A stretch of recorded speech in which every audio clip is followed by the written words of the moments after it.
Hello, everybody, and welcome to Toy Geeks. My name is Jay Glaffelter from Geek Dad Life. And I'm Dan Larson from Secret Galaxy. And we're here to dive into your favorite toy lines 1 year at a time. And we are getting closer and closer to the prequel era, Dan, with the back half of 1998, part 2. And joining us for this discussion, really big fan, host, one of the hosts on Blank Check with Griffin and David, and on a Star Wars podcast. He also portrays Watto on the George Lucas talk show. Big warm welcome, first time guest, Griffin Newman. Welcome to the show.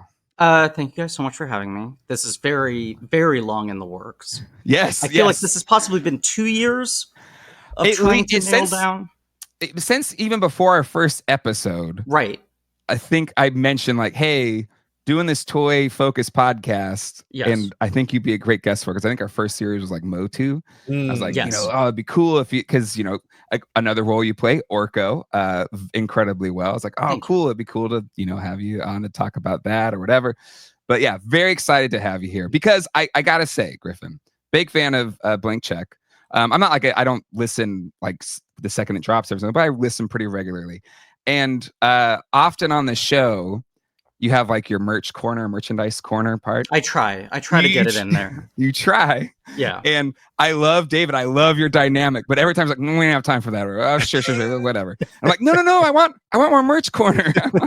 He's got some really cool thoughts here. So I'm glad you can talk about it more today. Big longtime fans of all the stuff that both of you guys do, and I've become friendly with you over the years. And then you messaged me and told me this idea for a podcast. And I was like, that's really smart. That's the right way to structure it. Yes. And I've spent idle time being like, if I were to do a toy podcast, what would it be? Mm-hmm. Like what works in specific podcast format versus like live stream format versus like, look at my shit. And like you had a smart idea of just like how to go year by year. It's kind of similar to what we do at Blank Check of like, you were an inspiration for the chronology of it. Yeah. You were an inspiration. I was like, that's the right. Cause then you just got to break it down and take time. It's not just one episode and you're done with Power of the Force. Sure. So like you just like dig into it or whatever. The investment in the thing and the structure of it. But I know, we try to expand in terms of different genres and different eras on Blank Check.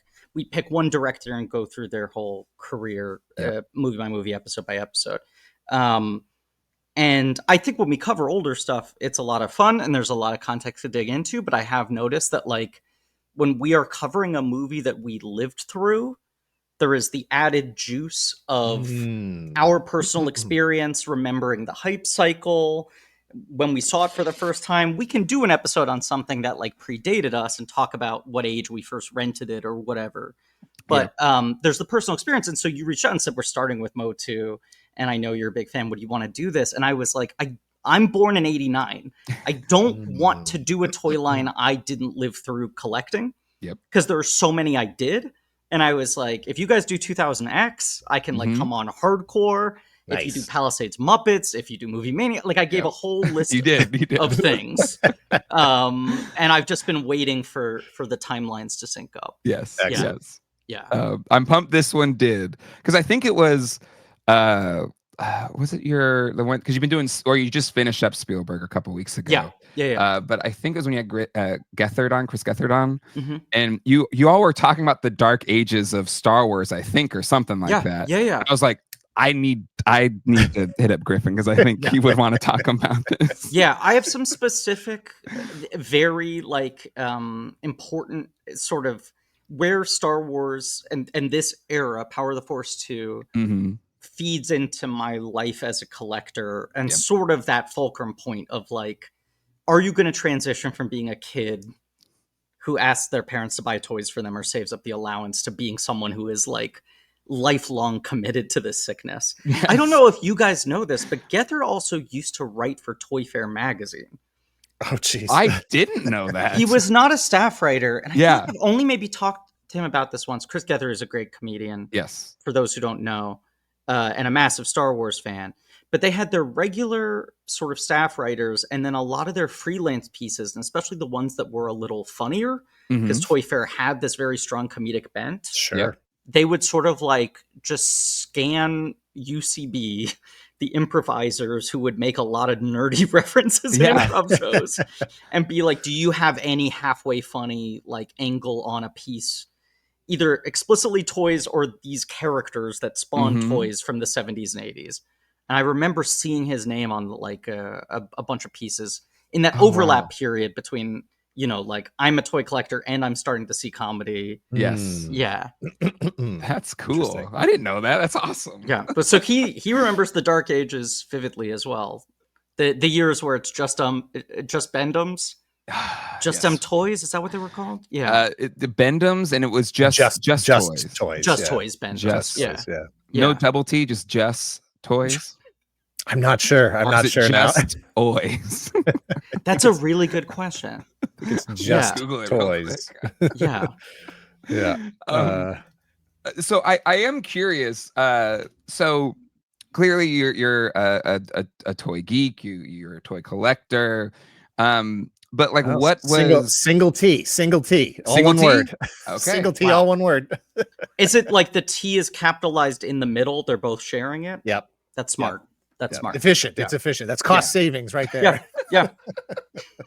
The savings on the extra T's alone.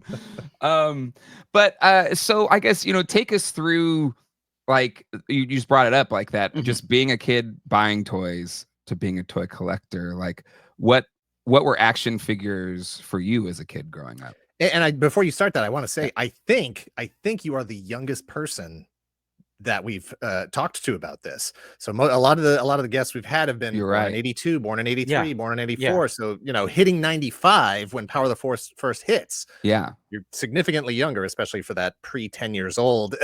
Yes. You're actually like the target demo, really. Like, no, I absolutely. Yeah. I was the people they had their sniper rifles. I had graduated from high school. Yeah. So right. I mean, very old. He's 10 years older than me. Exactly. In reality, the whole gambit, which paid off for them, was like, can we do both at the same time? Yes. Can we get Dan back buying the new toys, and can we get the new generation? Which I feel like I then saw as I transitioned to being more of a like teen collector and stuff, the second wave revivals of all these things, you know, of like 2000X and doing this sort of more retro-y like G.I. Joe and Transformers lines and all these things, where it was like, has the nostalgia cycle now, is there like a 15-20 year thing that Power of the Force 2 cashed in on? Yep. Of can you sell it to new kids and can you get the older collectors to buy it? And in almost all those cases, the problem was they never got the kids into it fully. Or if they did, it would last a year and then it would sort of taper off. And Star Wars, you had this like perfect storm of the re-releases, which like when I talk to people who are younger than me, I'm like, it's hard to explain. It wasn't just like, oh, Revenge of the Sith got re-released and it made money and it was exciting. It was like these movies got re-released and they were then once again the biggest and coolest movies in the world. Absolutely. They weren't doing well for re-releases. They were like outgrossing the new blockbusters. Yeah.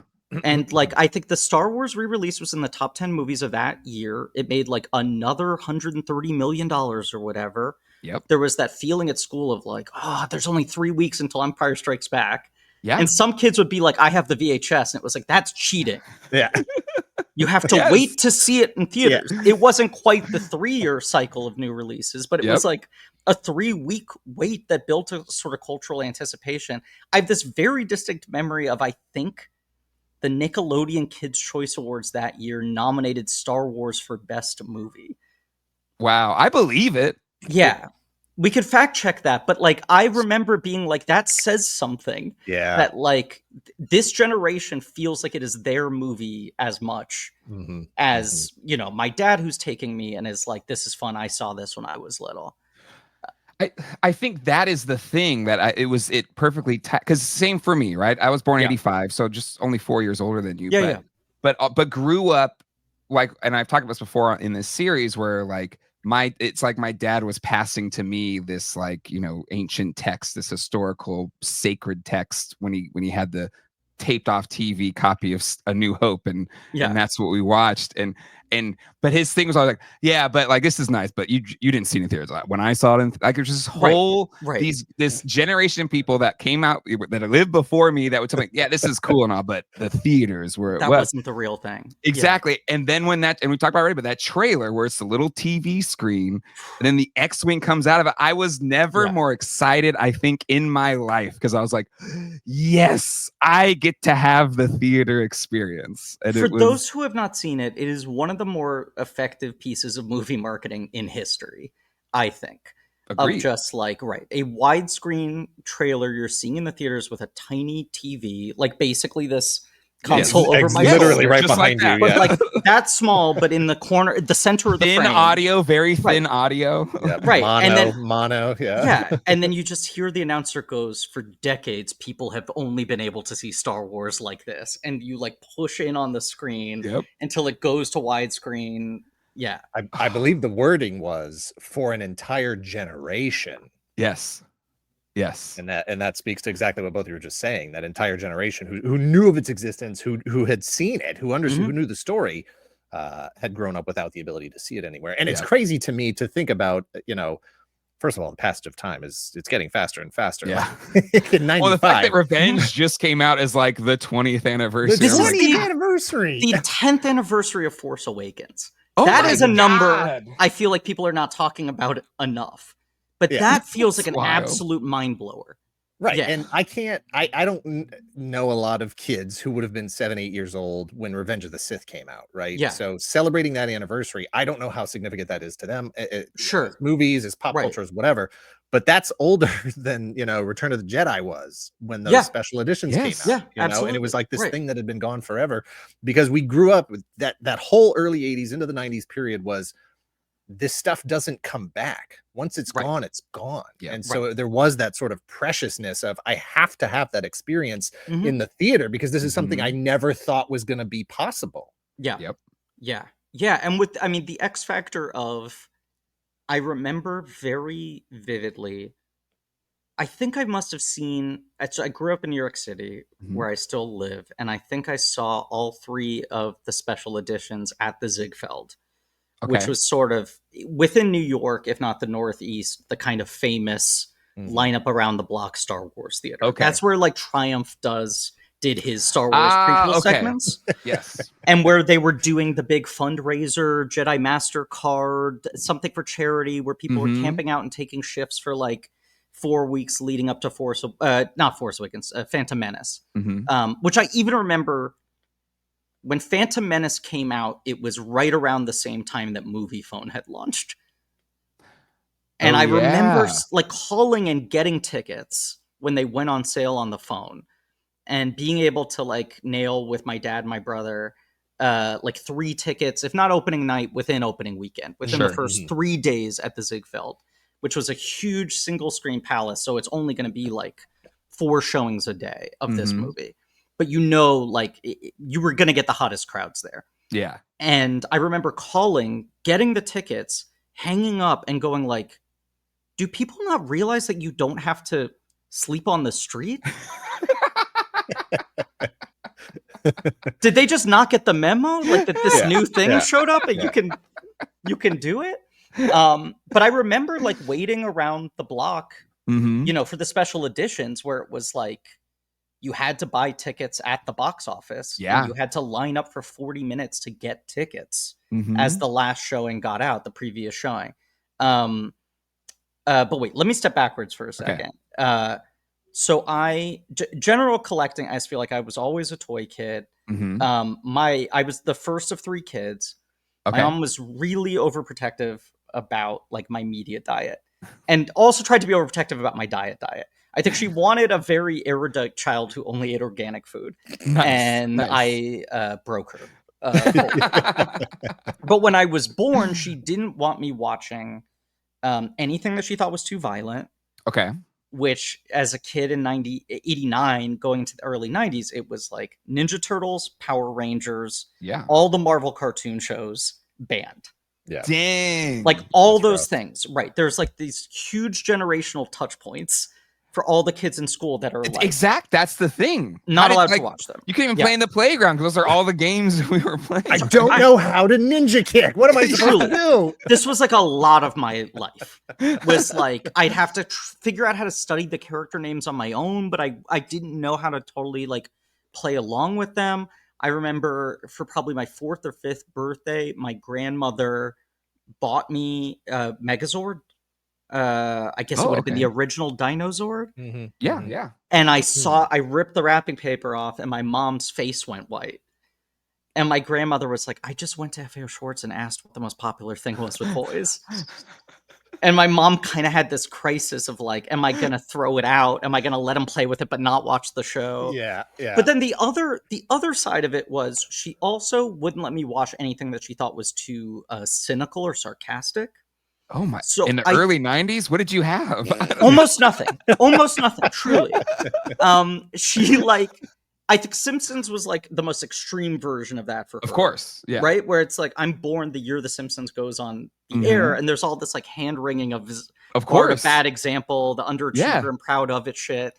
Yeah, and then are we gonna bleep eat my shorts or not? Yes, you know? Like I remember like eat my shorts because again I was like 4 or 5, and I was watching it because my parents didn't know, they thought it was a cartoon, and it wasn't until like all the other parents were talking bad about Simpsons that they took away Simpsons from. I was like, no, it's my favorite show. And like these news stories you can find of like principals banning Bart Simpson. Yes. Yeah, like you couldn't wear him, you couldn't do the Bartman single. Like I had the cassette tape, I got it taken away from me. They were like, he's infecting people's brains, so and making a generation of underachievers. So that's like at the top of the pyramid, and then it trickled down to like, I guess Ren and Stimpy seems a bit nasty, and then that trickled down to all of Nicktoons. So I was not allowed to watch Doug or Rugrats. What? Yeah. This is insane. And a lot of my childhood was like fighting one by one to make the case, like Mr. Smith Goes to Washington style. Yes. Yeah. I remember when 20-hour filibuster, like cut to Griffin making the Arthur fist. Yeah. You probably had Arthur then, was like Arthur. I watched a ton. Like PBS Kids stuff was huge. Okay. And a lot of my media diet was just that like Cartoon Network started, I think, 93. Yeah, it was around there. And the first couple years, they had no original programming. That was all Hanna-Barbera. Transformers. It was all... Yeah. Well, even before that, I feel like it was primarily Hanna-Barbera, the Looney Tunes library. Yep. Like, that was 75+% of their programming. Yeah. And because all that stuff was old, it was all kind of just approved. Wow, because old Looney Tunes. This is the thing. Looney Tunes is worse. The most violent and the most cynical shit ever. Yeah, Bugs Bunny as an attitude. We need to get the right version of Bugs Bunny. Yeah, it's him pointing a gun at a guy's face and shooting it, and then saying, "Ain't I a stinker?" And all I watched was like Looney Tunes and Scooby Doo and like all the Hanna-Barbera runoff, and then I feel like Disney Channel. Was sort of pre-approved in their minds, but this was early days of Disney Channel when they had terrible programming. Oh yeah, they didn't. The actual Disney movies were too expensive to license, and so like the movies I was watching over and over again on Disney Channel were like Look Who's Talking 2, The Wiz, Short Circuit 2. They got all the sequels to big 80s hits that were cheaper. Yeah. Like Return to Oz, like all these kind of like left-handed, not totally appropriate kid movies. Yeah. But so I just ended up watching this very weird rotation of stuff. And then the Muppets were like huge for me. There was a kind of musical chairs of like Nickelodeon had Muppet Show for a couple of years, I think on Nick at Night, and then it went to Disney Channel. But that was basically on nightly. So I was mostly watching Looney Tunes and the Muppets. Yeah. And like the Disney movies were really big for me. Yep. And I guess that was probably the bulk of what I was collecting. There would be shit that would somehow land in my toy chest, like the Dinozord. But I also remember having the like the X Factor Cyclops. Okay. The kind of condom head with the white stripes on the blue. So it's a first. That's the first release Toy Biz one, I think. Right. Yes. Yeah. Like, I don't know who gifted that to my parents. Like, I feel like my mom tried to later take credit and say, like, I didn't ban superheroes. I bought you that. Yeah, which she did. And, like, the notorious Batman Returns Happy Meal toys. Of course. That made parents protest. I remember having all of those. Like, fast food meals were a way to get things into the toy chest that maybe my mom wouldn't buy, of like what the most mainstream characters were. But it was like a lot of Disney stuff, a lot of like comedy stuff, you know, like kids comedy, like funny cartoons or whatever it was. But Star Wars did feel like the first time there was kind of like an action adventure phenomenon that I was allowed to live through, relate to my generation on, and collect. Like, it does feel like that was a fulcrum point. Now, the great tragedy of this story is, grow up in the city in a small apartment with siblings. There were a couple years where my father's career was going slightly better, and we rented a house in the Hudson Valley, I guess about like an hour outside of the city, where we go on the weekends in the summers. The house ended up being foreclosed by the bank. It turned out the people we were renting it from it had some protracted financial issues. And I have a very vivid childhood memory of a bunch of bankers showing up and being like, you guys need to vacate. And my parents were like, there's a misunderstanding. This is not our home. We rent this. And they were like, right. And the people you're renting from have like defaulted. Oh no. And we didn't have to get out of there immediately, but it was like clock's ticking. There's probably some renters' rights or something, right? It was bizarre. I mean, it was, you know, whatever. It was like a bit, basically an under the table, I think, paying them cash. Gotcha. I don't even remember meeting the family. You know, like it was just the equivalent of a sublet of a small home in the Hudson Valley. But so we are going there in the weekends for maybe like the time I'm 5 to 7, 6 to 8, something like that. And this is the only place where I have my own bedroom. Because it's not a tiny New York apartment, right? Right. Where I'm sharing bunk beds with my little brother. So I have my own bedroom there. And one day I'm just sort of exploring, and I hit, this is all going to sound fake, but I swear this is true. I hit a side wall, I think, in playing around, and there's like give. And I push, and there's like a secret compartment in the side of this bedroom. And this was, you know, a family that had kids in the 70s. That are now grown up. And I open it up, and it is literally a vault of a Star Wars collection that this kid planted there. In this, I swear to you, this is true. Like a hidden compartment room in this house we're renting that is like, this kid has everything. He has all the trading cards. He has the comic books. He has the toys. It's all in there. It's a secret Star Wars room. What? In my memory, this what must year have been, is like? When do you discover this? Like, what? How does this line up to like Star? Like, this would have been, I want to say, 95 or 96. Wow. In my memory, it would have been before Power of the Force 2 started, which was 96, late 96? Late 95. Late 95. Okay. So it's probably around the same time, but before the re-releases. Yeah, sure. And my mom's like, this is incredible. And my mom, who's not a collector, was even like, I think this stuff's really valuable, right? Well, yeah. Like, not looking to make money off of it, but I understand the cultural reputation of the way kids from the 70s talk about if they still have their Star Wars toys or not. Because my mother's born in mid-60s. Like, she grew up with Star Wars as well, right? Yeah. And she's like, this stuff's really exciting. And I'm like, I haven't seen these movies. I don't care. I don't know these characters. Yeah, you did. Yeah, right. And when so other kids have come over, seen the film, so you're. And I was like, this room is cool. Yes. And some of the stuff is cool. Yeah. It's cool to sneak in and look at the stuff, but I have no emotional attachment to it. My mother rents Star Wars on VHS for my brother and I, and we're bored. We don't make it through. Whoa. We don't lock in. So we have all these toys, and I'm just like, I don't think this is my kind of thing. And my mom's like, I loved this growing up. I don't know if it's part of like, this is my mom's thing. This is old. Sure. I truly think there must have been some like internalized, unconscious, like, you won't let me watch the things. Yeah, exactly. And you want me to watch your thing. Yes. And I don't care about these. And these toys are dusty and it means nothing to me. So then flash forward to the bankers come. They're like, we know this isn't your house, but we're going to seize it. So anything you guys have here, you need to take out. Let me get my Star Wars toys and then we'll be on our way. My mom is like, we should take all of this. We should. Yeah. Absolutely. And I was like, Mom, I've told you, I don't care about this movie.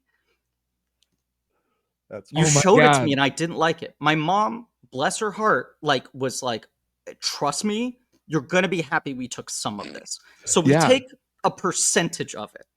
The greatest regret of my life is that we didn't fucking take everything. But we had a vintage Millennium Falcon, C-3PO, Stormtrooper, Jawa. I want to say Chewbacca, maybe.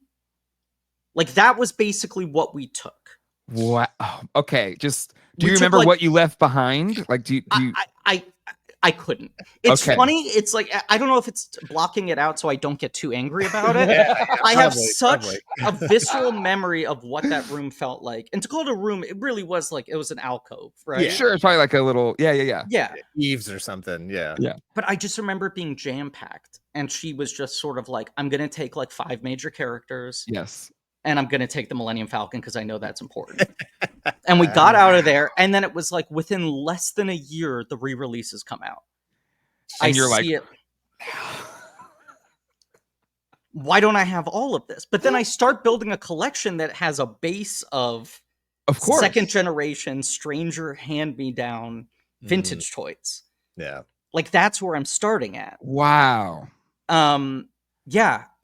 And I was like trying to remember when this would have been relative to the Power of the Force 2 starting, because I remember that probably was a part of my mom being like, we should take these. Yeah. Is I remember her saying to another mom at school, I took Griffin to Toys R Us the other day, and there were like grown-ups furiously checking the Star Wars toys.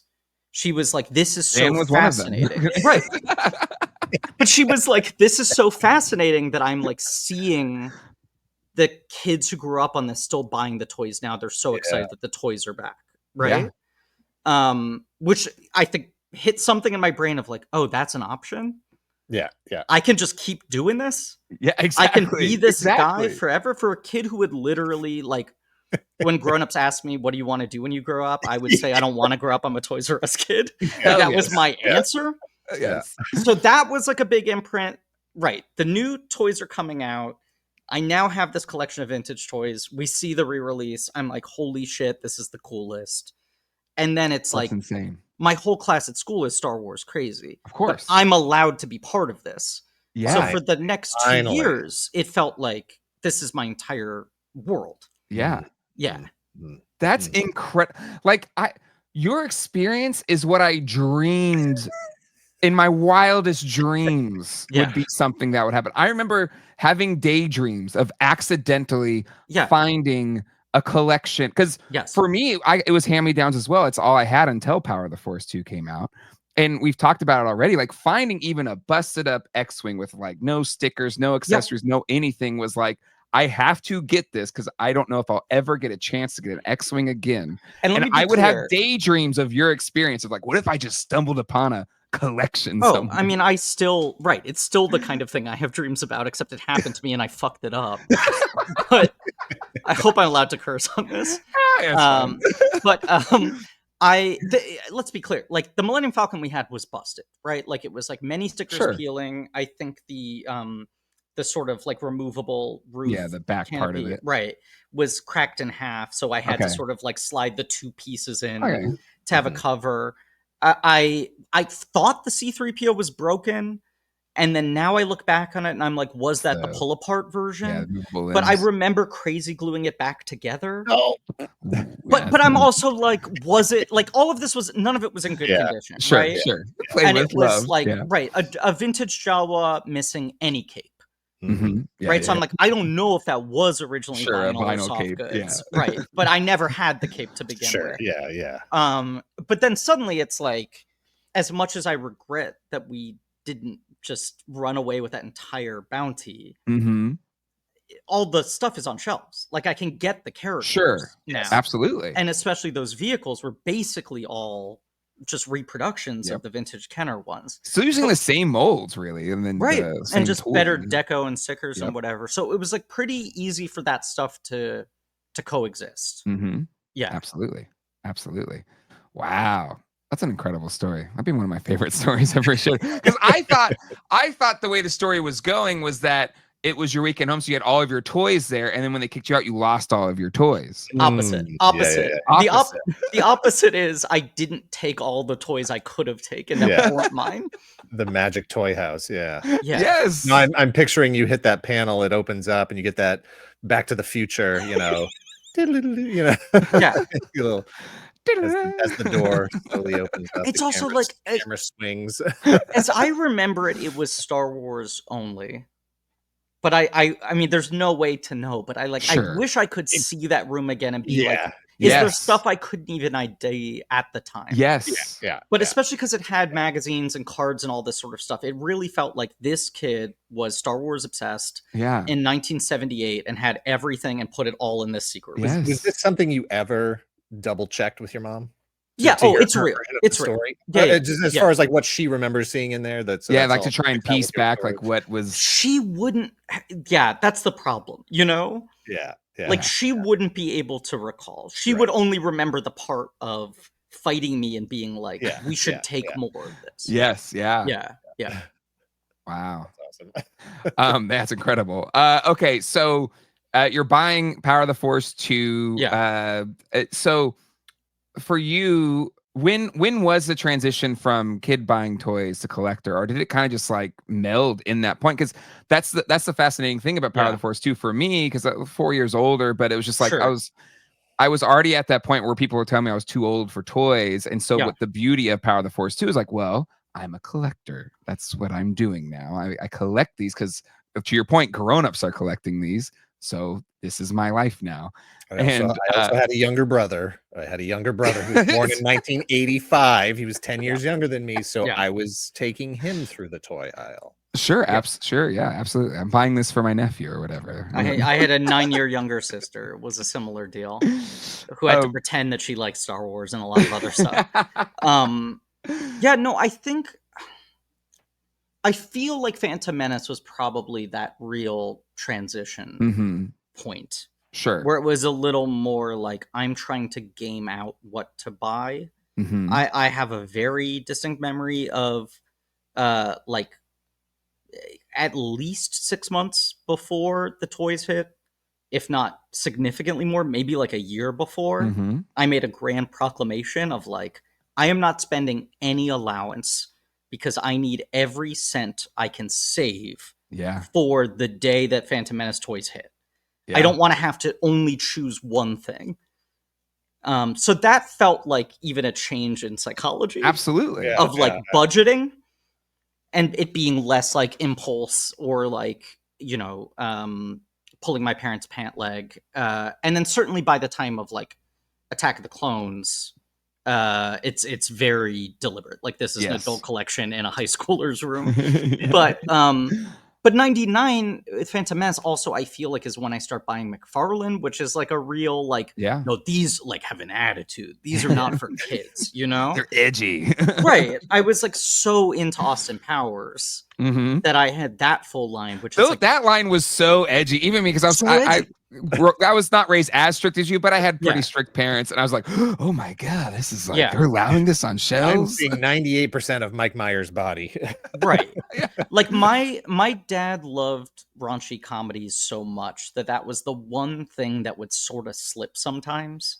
Which is wild, because there were some crazy, raunchy comedies out there. But like I saw Animal House and Blazing Saddles way too young because he was just like, these are the funniest movies ever made. Yeah. And there would be things like Austin Powers that he would undersell to my mom how inappropriate they were. Because he just wanted to see them and knew he was never going to get like a dad's night off. Oh, I forgot that part was in there. Right. But Something About Mary was a similar one. But he took my brother and I to see Austin Powers together, which is the same year as the Star Wars re-release. A lot of my personality, it does feel like can be traced like to like spring 97 Star Wars special editions and first Austin Powers and those being like such seismic theatrical experiences for me. But I think by 99 it had become like I was starting to be more of a collector, and I remember kids at school being like, you're still buying Star Wars toys? Like you're at the fulcrum point. People are dropping off. It is. And what's fascinating is when I said, because about 95 for me, I was 10, and I was saying that I was already getting kind of shamed for like buying toys, and Dan was like, that's a little young. So it must have been like the timeline got shorter and shorter, kind of each progressive generation. Maybe I think don't know. And I think it's also just like one kid in school takes the stance of toys are for babies. Yeah. And then once that's happened, everyone gets in their head about it. Yep. Whether or not it's going to get to you, you're at least like you have the internal monologue.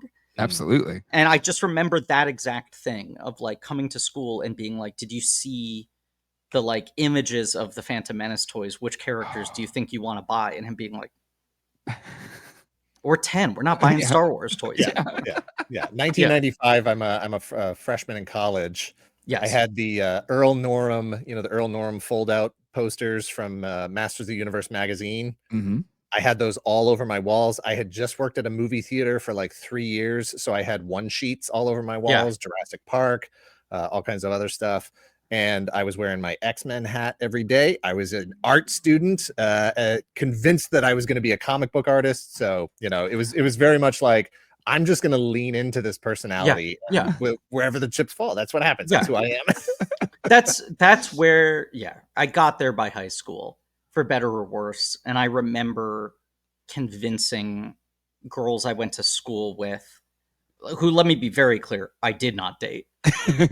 But convincing them to go to Toys R Us with me because I had to scan the pegs for 2000X Mo2. Yeah. Hell yeah. And trying to explain to them why it was cool. Yeah.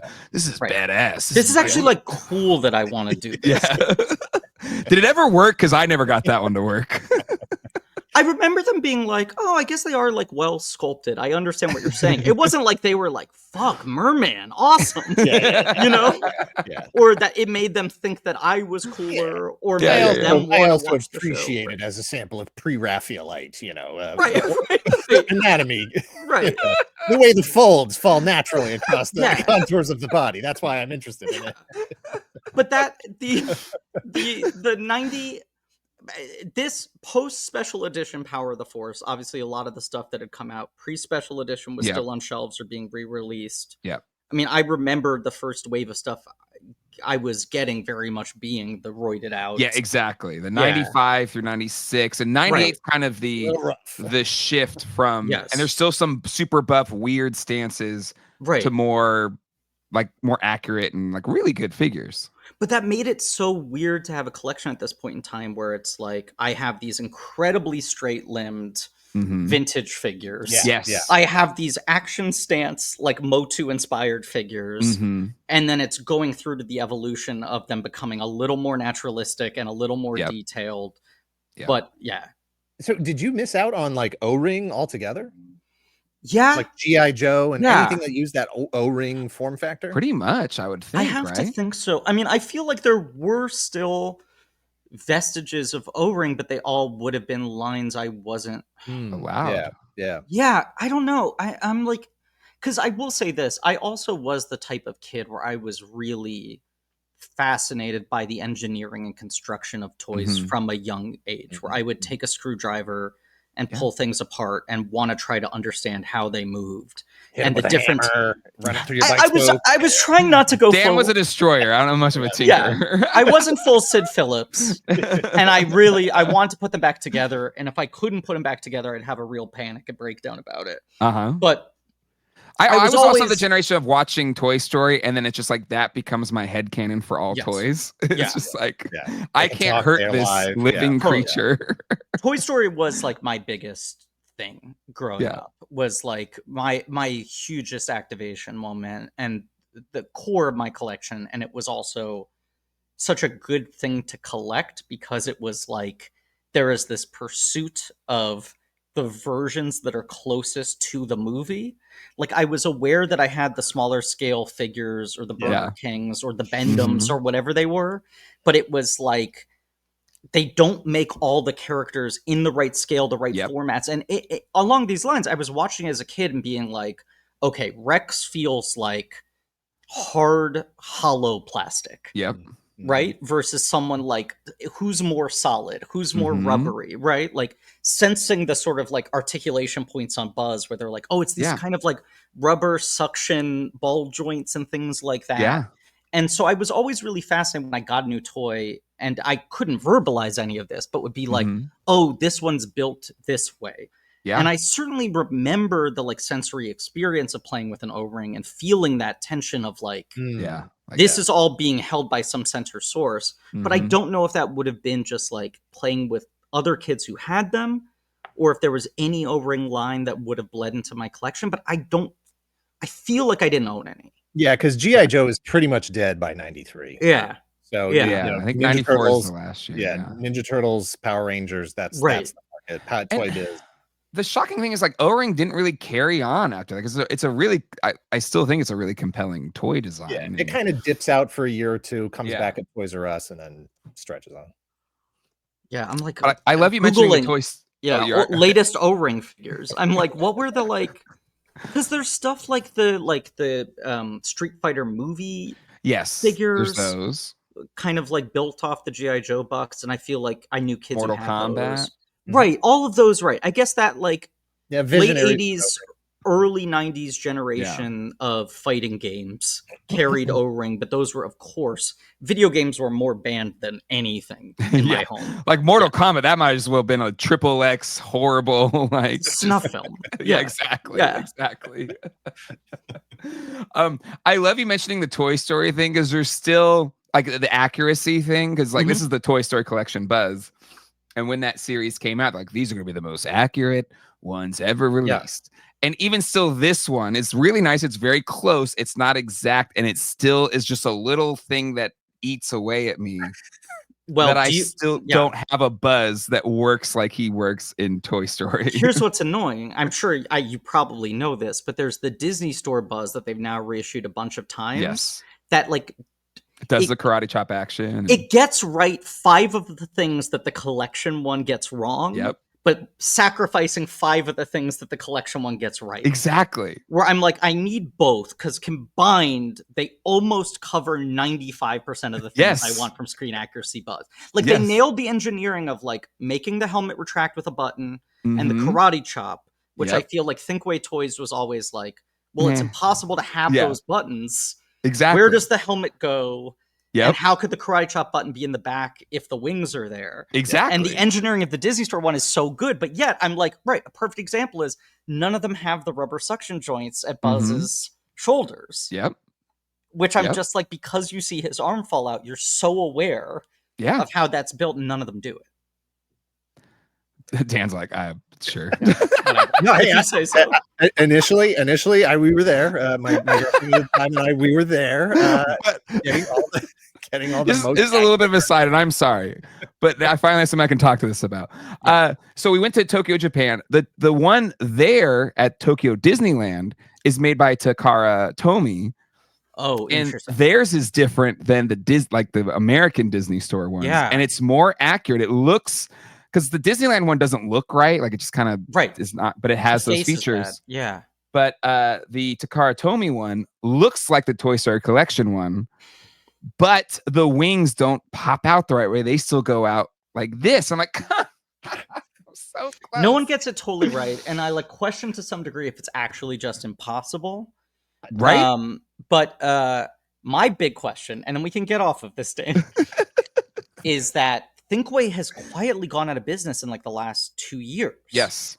Toy Story 5 comes out next summer. And I'm like, is anyone gonna do this type of thing? The fact that for the first 2 movies, Thinkway had, if not completely screen accurate, the right scale. Exactly. They were the original Buzz, even when Mattel wrestled away the sort of smaller scales in the Master Toy license. They would always do the Thinkway carve out for the sort of more screen accurate things. Exactly. And then for 3 and 4, they do the like, this is a premium line now. This is a collector line, Toy Story collection. But premium collector still meant that it was like $50 to $80 at Toys R Us and Walmart and Target. Like, it was such a good in-between line. And for 4, they re-released them. They do with a couple of new characters. Those were so... Bunny and Ducky, I think, and added. Bo Peep and Duke Kaboom. which were all so hard to find. They felt like very limited runs, but got them all at like retail price. And now I'm like, is no one going to fill in the gaps? I don't think so. I'm worried that it's not going to be. Or is Disney Store going to do it? There's still the stuff like Stinky Pete that we've never gotten. That's like glaring hole in my collection. Yeah. When Disney we do Toy Story, we'll have you back on. Yes, absolutely. This is what I probably go hardest on. Yeah. But yes, no, but Star Wars was, I feel like I had 2 years where I only wanted to collect Toy Story stuff. Yeah. And then Toy Story 2 comes out the end of 99, and that resurgence happens. But from 97 to 99, it does feel like it is all Star Wars and Austin Powers. Yeah. Like, those are my two things. Yeah. And the Star Wars universe just went so much deeper, obviously. That's the beauty of it, right? And we'll get into this here. Like, actually, why don't we bring up the toys? Let's jump into the other part of 1998. We didn't the past couple of splits we kind of do chronologically, but just given the theming, I think it's how we decided to split up these ones. And the first grouping we have here, so we already published the last part to this. We're like, you're not going to talk about expanded universe? So I was like, of course we're going to talk expanded universe. Let's. I guess my question there to you, Griffin, are you? Because Dan didn't really get into expanded universe. I didn't like read them all or anything, but I accepted them as like canon. Where were you at on EU? So Han Solo was my guy. Okay.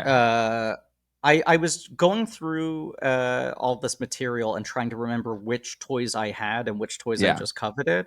And I realized I Dead to Rights unquestionably had 4 different Power of the Force 2 Han Solos.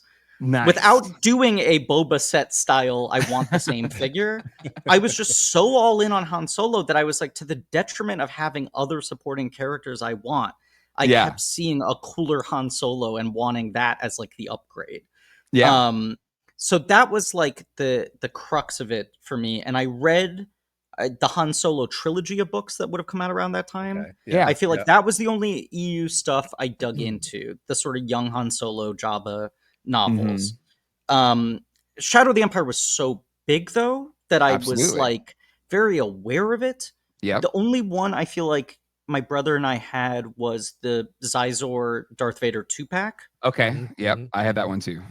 But I think in the same way that I was like, Mom, I don't want these Star Wars toys if I haven't seen the movie yet. There was a part of me that felt like I'm not allowed to own these if I haven't played the game or read the books. Sure, no connection. Yeah. Right. And it was almost like a matter of principle of like, I shouldn't be allowed to do this. Not I don't care about it, but like I need to earn the right. I think the Zizor Darth Vader set was gifted by someone. And that's the only reason we had that one. I always thought they looked really cool.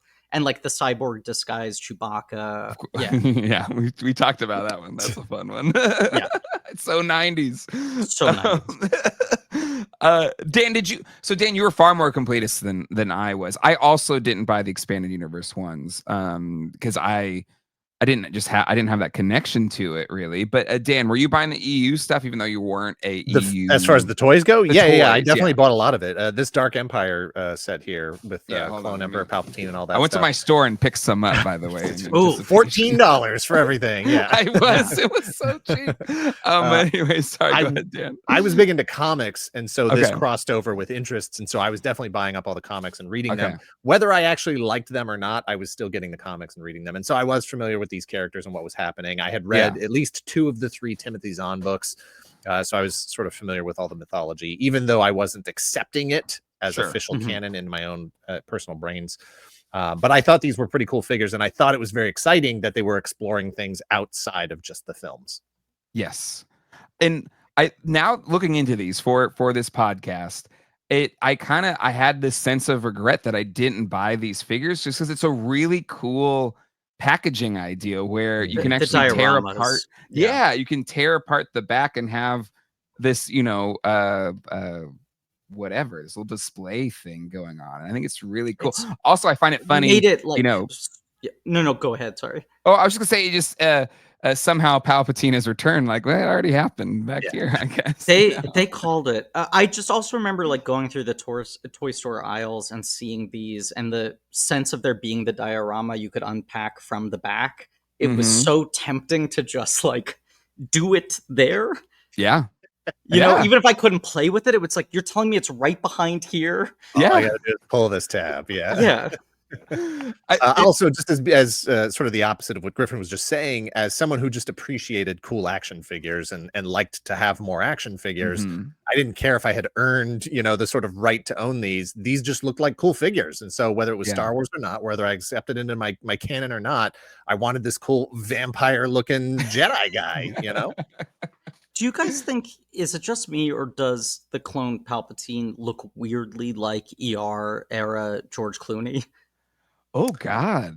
You know what he looks like to me? To me, he Kinda. looks more like Highlander, what's its face? Oh, sure. The bad guy in Highlander. Kurgan. Yes. Why am I forgetting his name? He looks like Kurgan to me. I think part of it for me is probably that I had the Kenner Batman and Robin Bruce Wayne is very figure. like, if I just cover his hair, it is very Clooney-ish. I'm like, maybe it looks less like Clooney and more like Kenner's version of Clooney. I'm not accusing them of using the same sculpt. Same year, 98. Yeah. It's interesting. I kind of want to. I thought they did a good for actually all three, Keaton, Kilmer, and Clooney. I thought they did a pretty good job with they were the really good, considering that they basically always would get the villains wrong. Yes, but every Bruce Wayne figure distinctly looks like that guy. Exactly. Yeah. But he's cool. He's pretty nice. What do we feel about the Imperial Sentinel? Again, I didn't read these comic books, so I had no connection to this. But Dan, like, were you a Imperial Sentinel fan? Did you like this? Yeah, I was completest on this line. I loved all the figures. I love the little dioramas on the back. This, as I recall, is actually a leftover design from old Power of the Force, round 1 Power of the Force in '86. As I recall, this is an early design for like an Imperial Stormtrooper that might have been rolled out back then, but instead ends up being rolled into the series. This to me does not look very Star Wars, and I don't know that I can actually put words to why I think it does or does not fit that aesthetic, but to me it just doesn't fit that aesthetic. But it looks cool. Like I think I used to be more persnickety about this stuff, and I've jumped so largely over to Black Series to the point where not only am I not getting like newer vintage collection, but when there's sort of older characters I question whether it's worth buying vintage 3 3/4 because I've just moved over. And yet I have all of and I didn't buy them at the time. I circled back and got them a couple of years ago. The Macquarie concept figures. Because I like how much they are just a totally different look. Yes. Yes. They had this one at my toy shop, and so I was like, I gotta get that. But yeah, it's so thick, and my Thrawn, somebody had started to rip it off, and they like taped it back up. But I'm gonna rip this thing open at some point. But this whole design, this whole like structure of this packaging is so much fun. Definitely, like, because I feel like after the main figures, like I feel like 98, because we have the little film cells, I feel like they're just from that point on trying to add something to the packaging to kind of make it a little more special. Right, because I guess that like the beginning of 97, when they knew they had the heat of the special editions, was the only time they weren't kind of plussing up the figures, right? Yeah. Like you have the dioramas, you have that gap, and then there's the slides and the flash forwards and the fact files later, or whatever those were called. The Comtech thing, or no. Comtechs I was huge on, but wasn't there like some period where they had like little paper kind of brochure bios of the characters? Yes, they were like little booklets. Yeah, I don't remember when those hit, but yeah, there's definitely that little booklet period for sure. They just kept trying to find the flattest, coolest thing they could put onto the card. Yeah. I think this is probably one of the most brilliant ideas. These little foldable on the package, save the blister card, diorama things that I would love to actually see that come back. Not only do I wish they had kept it, but you're like, right, they're sort of like budget, whatever they call it now, the Mission series.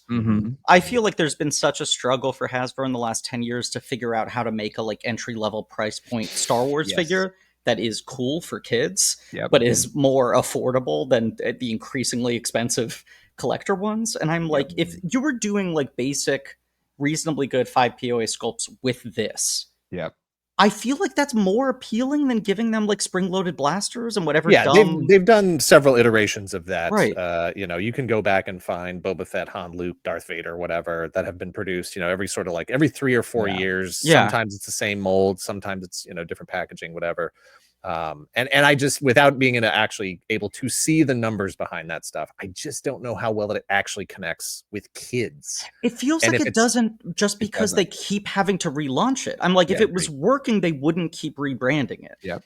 Honestly, for my kids, and mainly my older son Zach, who likes Star Wars more than my 7-year-old son Alex, the Micros Galaxy Squadron stuff, he loves it. Like, and that's what he wants. He just wants the little, you know, little clone troopers and the ships, and you know, and that is where he's at. Because I do, and we've talked about it already. Like, I think Star Wars is so essential, at least for the kids. Of like, you have the ships, like it's the ships and the toy, like the figures. Like, and he's not getting that from the media, from the entertainment, right? No. He's just looking at those ships and saying, these are cool little spaceships. Cool. I would like more cool little spaceships. Yep. Yeah. And he likes the films, you know, but yeah, he's far more into like just the ship play and stuff. And it's funny, I think it's funny we're doing Power of the Force too, because the new like kids line, they're calling it Power the Force. Yeah. And the one thing I think is kind of cool is they've done this X-Wing that looks kind of like a vintage Kenner X-Wing. I'm like, okay, there's a toy that like my kids would be kind of wanting to play with. I saw that at Toy Fair and I was like, how has it taken you 5 years to do this again? I really feel like I have not seen a basic price point figure scale vehicle made by Hasbro. Yeah. Since the movie stopped coming out, really, yeah, you know. But it's like it didn't feel like they were doing them for Mandalorian. Even they were doing really that sort of smaller scale mission series. Right? Yeah. And I'm just like, this is the thing you got away from, which is just like a fairly cool X-wing that fits with a semi-realistic looking Luke Skywalker. But I remember, I mean, like we had the vintage Millennium Falcon, we had the land speeder, and I'm like, and we had the Endor biker scout, nice, with the bike. But it's like any vehicle bigger than that, we were getting a Micro Machines or an Action Fleet or like an equivalent of that. We had a ton of those, and that was just always satisfying to have like a bunch of little figures and a cooler ship. And that's cool ship for sure. But yeah, was it? Would you say it was Action Fleet? It was kind of like Mission Fleet. Mission Fleet. It was kind of you're almost like in the middle of like what we would want. Like kids would want like a little bit bigger and a bigger ship, or like really small, so it's easy to hold and play. It's just kind of just shoot in the middle that I guess no kid would want, because they didn't. And really those felt kind of like Imaginext. Kind of like a little cartoony, a little stylized. Yeah. And that whole Galactic Heroes thing, it's all that same sort of animated style, cartoony kind of influence there. How about this Grand Admiral Thrawn? He's kind of cool. He's pretty nice. Still one of my favorite action figures. This is absolutely 100% my favorite version of Thrawn, because it leans a little cartoony. I love that adorable little Salamiri guy, or however it's pronounced, around his neck. It fits great. You know, later versions of this character, of this figure, there's always more detail on that thing. There's more mythology out there, so the details of his outfit and his face and the lizard and stuff, they're all more refined and specific. And I feel like that loses the charm of this almost like Adventure People Fisher Price version of Thrawn. Like this is mine. This is as far as I want to go. Really? Okay. That's because to me, like Thrawn, because I didn't read the books really. It wasn't until like Rebels, so I was like, oh, okay, that's Thrawn, and okay, that makes sense. He's really intimidating or whatever, you know. Yeah. Now this is definitely more cartoony. I think I had a thing. No, go ahead, Dan. Sorry. Now we've gotten to a point where the figure basically just looks like Elon Musk, and I don't want to buy that. Well, that's the problem. Can you go back to the previous page? Yeah. Jay? I think the thing that like drove me crazy as a kid, if you can scroll up. This thing? That like you have this sort of very stylized comic art version of Thrawn in the top panel. And I'm aware that this is a character that doesn't exist in live action at the time. And as a kid, I remember seeing, like, especially this expanded universe line and being like, why don't they look like the drawings? Like, I almost wanted them to be cartoonier because they weren't beholden to any sort of, like, regular proportions. Yeah. Hey, but you know what? I love that. That's the same criticism I had of, the original vintage Star Wars line. I'm holding that Boba Fett figure in my hands going, this doesn't look like the guy that was in the movie. Not even close. It is so funny, the kind of like the arcs of these things. Yes. The evolution of feeling like we the obsessive, overly loud, overly vocal and opinionated fans online eventually shamed the toy companies into making these things more and more accurate and being like, we want no cheats, we want every detail, make it exactly the way it looks in the movie. And then once we got to that point, we were like, can we swing back and do homages? Exact opposite direction. Now remind me of how inaccurate the toys used to be. And I fall for it every time someone does a like flashback retro repaint. Yeah. I love the retro collection. I love that. I for years and years and years could not understand why Hasbro hadn't just continued on with the vintage Kenner line. Like that market has always been there. There's always been a 5 POA crowd that wants that stuff. And there's so many characters that they still had the ability to do. And I love that they actually have done that for the last several years. But that looks like that's coming to an end with the current state of the world. Yeah, exactly. The country of Mattel. But Grand Admiral Thrawn, from Heir to the Empire novel as portrayed in the comics. It's a mouthful there for this figure. This package becomes 3D play scene. Love it. See package back for details. So good. I'm kind of bummed I missed out on these at the time. I wish I would have been more chill about it and actually would have been, like, hey, it's fine. You can get these, Jay. I love it. You got Jedi Leia. You got Mara Jade's in there. Space Trooper. I dug it all except Kyle Katarn. I don't care about Kyle Katarn. Well, we'll end on him. Where's Kyle Katarn? There you go. All right. So what's your beef with Kyle Katarn? He just falls into that same Dash Rendar kind of category for me, where I just felt like substitute Han, substitute Luke, a blend of the two characters, and just never connected with him. This artwork's terrible. Look at the foreshortening on that Imperial shuttle. Oh God! Oh, I didn't even realize that was an Imperial shuttle. That's the nose of the Imperial shuttle. It is very foreshortened. Rough. Yeah, that's it looks more like the what do they call them? The little ones from the old Kenner line. It's pack. I always say pack rats, but that's the GI Joe. That's the little GI Joe things. It's the mini rigs. It's the mini rigs. It looks like the mini rig version of the Imperial shuttle behind it. Yeah. Does this? I mean, kind of looks like young George Lucas a little. It does. It does. A little bit. You slap that head on some flannel and and it'd be a pretty strong likeness. Yeah. I feel like they were channeling George on this. V1 Jorg Sakul or whatever his name is. That's fun. That's fun. All right, let's talk about the flashback figures a little bit. And for me, when I saw these, because 98 was just so much anticipation for the Phantom Menace, And I remember seeing, I was just so excited for a stupid little flashback photo that would just give me this glimpse of the next Star Wars. Griffin, were you like kind of similar? Because we're of that similar era of just like, this is finally a new Star Wars that I will see. Exact thing. I mean, I don't think we have the internet in our home until 99. Same. So, we didn't get internet till 99 too. Yeah. I'm getting like Star Wars Insider magazine. I'm reading Entertainment Weekly, and I'm scanning for any images, tidbits, sentences about what's coming in the new Star Wars movie. But you could walk down a toy aisle, and this gimmick works without you buying the toy, right? Yes. Like that's part of it. Of like it's kind of funny in that I don't know how effective it was as like a value add to the product, but it's incredible marketing for Star Wars as a brand, because there's no greater value to it once you take it out of the package. Yeah. But you could walk down the aisle and be like, holy shit, that's what Obi-Wan Kenobi is going to look like. Yeah.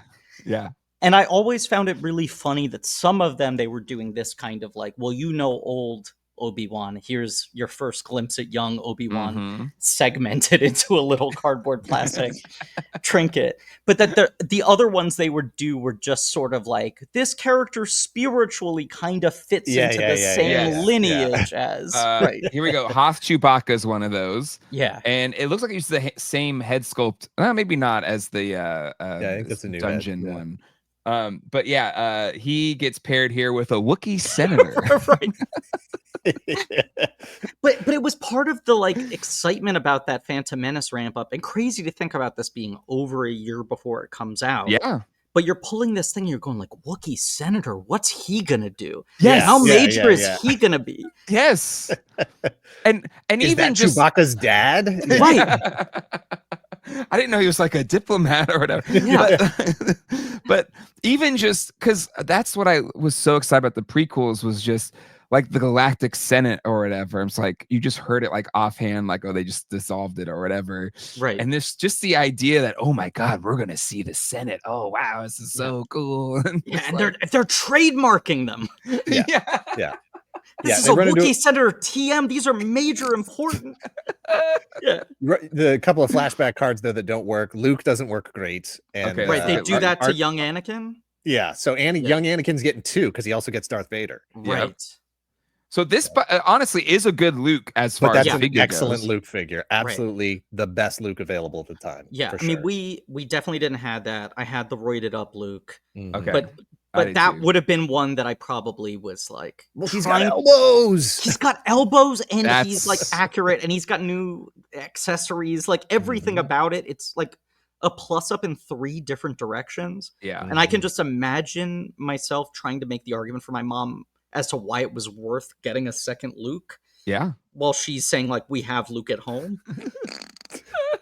And it was almost like kind of a wish Luke at home because you saw Roy. It doesn't look anything like Skywalker.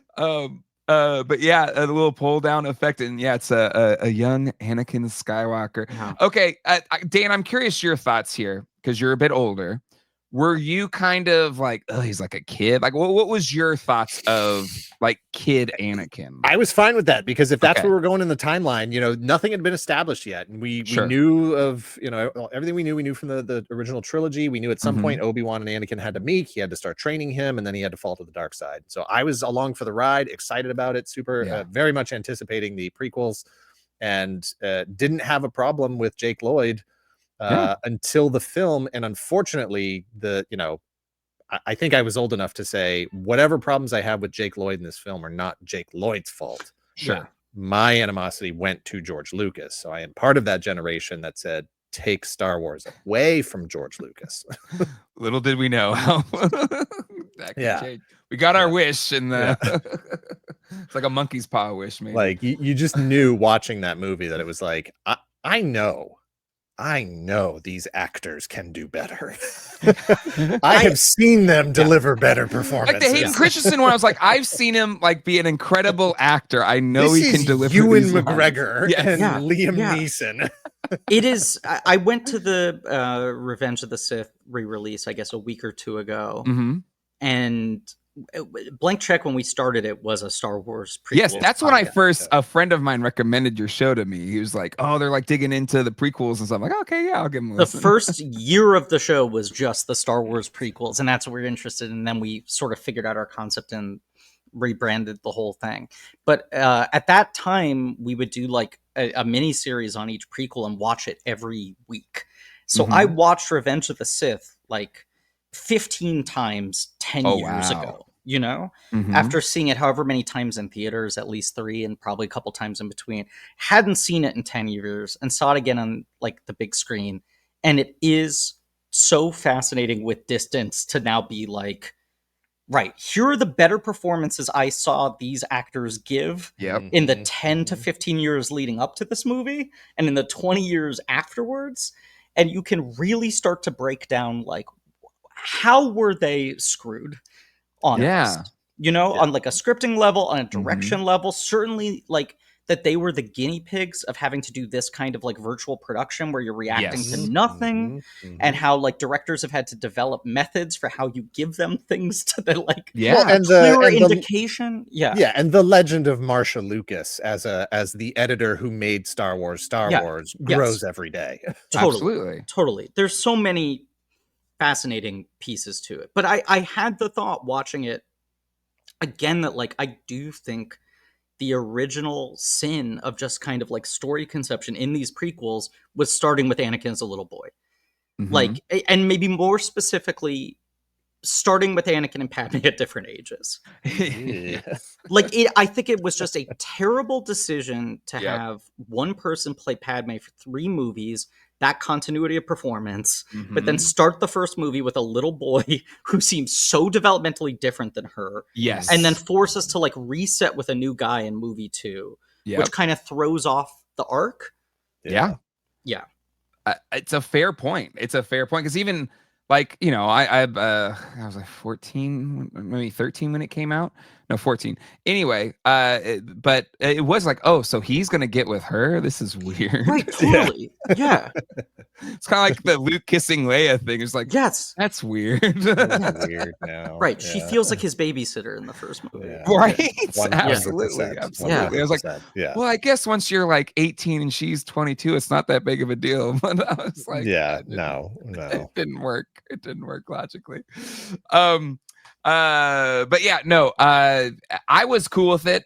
What's fascinating is for my 10-year-old son, Phantom Menace is his favorite movie. Like, he didn't want to go with me to Revenge because he hates that Anakin turns there. Like, it was a visceral thing for him, and he won't watch it again. We watched it a couple years ago or whatever, and it's a visceral thing. He just doesn't want to watch it. He'll watch the first one and the second one, and then that's it. And even this week, he's like, Dad, can we watch Phantom Menace again? I really want to watch it. I'm like, yeah, sure, we can watch it again.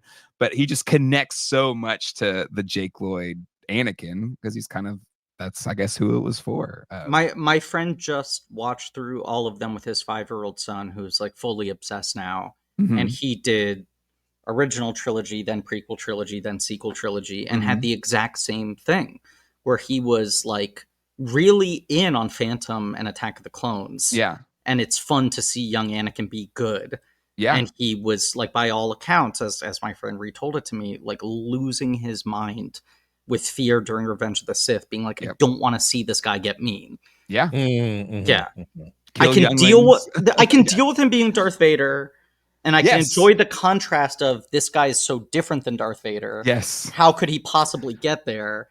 And to watch the change happen, I think, Yep. It is true. And he loves clone troopers, right? And so like Clone Wars and up there's like, okay, yeah, these are cool. But he doesn't want to see him kill all the Jedi. So it's just like, I'm just gonna like black hole this whole section.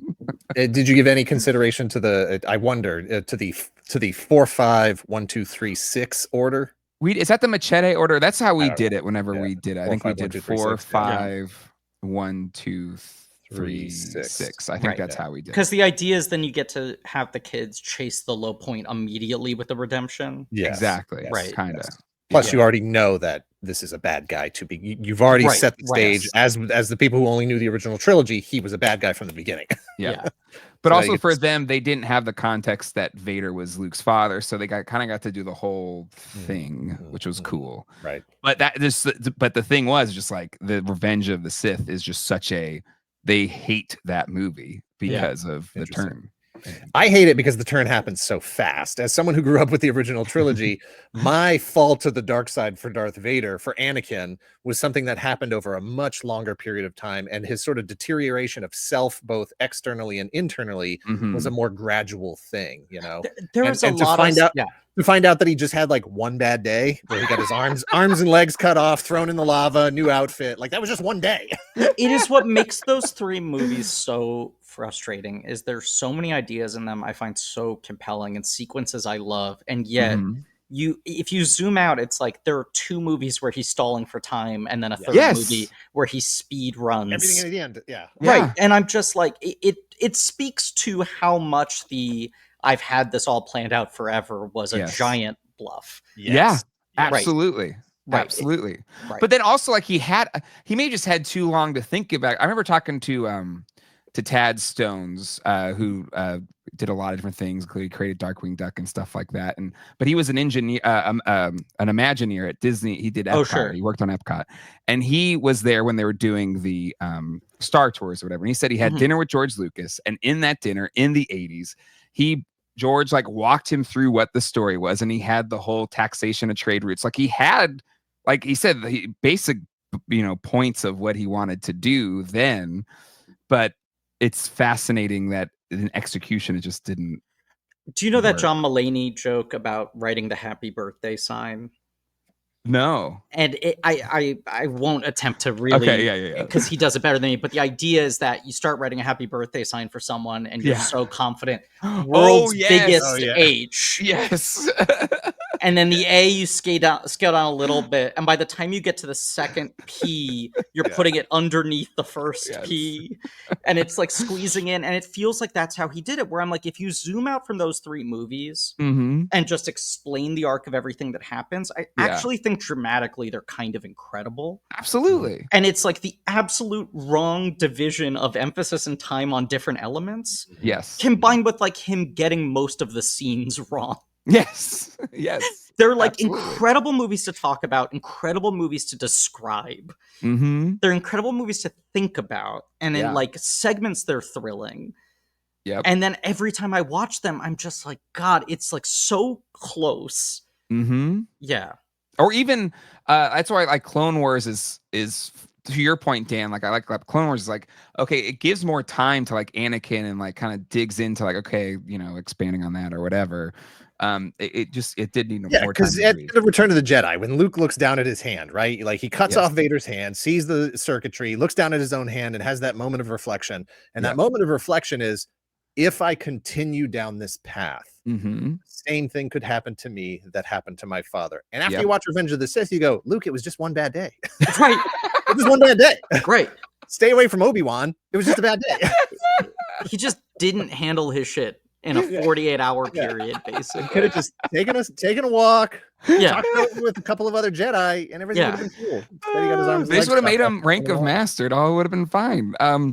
No, it's funny, but it's also like, anyway, we could get into it. But no, but I think to your point, it's like a lot of the kind of prequel reclamation, I think, has come from the Clone Wars being seen as a triumph and kids growing up with that and being like, that fleshes out this narrative and gives me the space and the time to live in the details of all these things. Like, you know, and I had a smaller window of this of like 2 years between special edition re-releases and prequels. But in those 2 years, I was just like hardcore jamming on what are all the little things that are said in the movies? What am I going to get to see in the prequels? Reading all the theories and everything. And the things like, oh man, I'm going to get to see the Senate and the Clone Wars. Yes, the Clone Wars. Just like, and you're just like, the Clone Wars happens in between movies? What is he doing?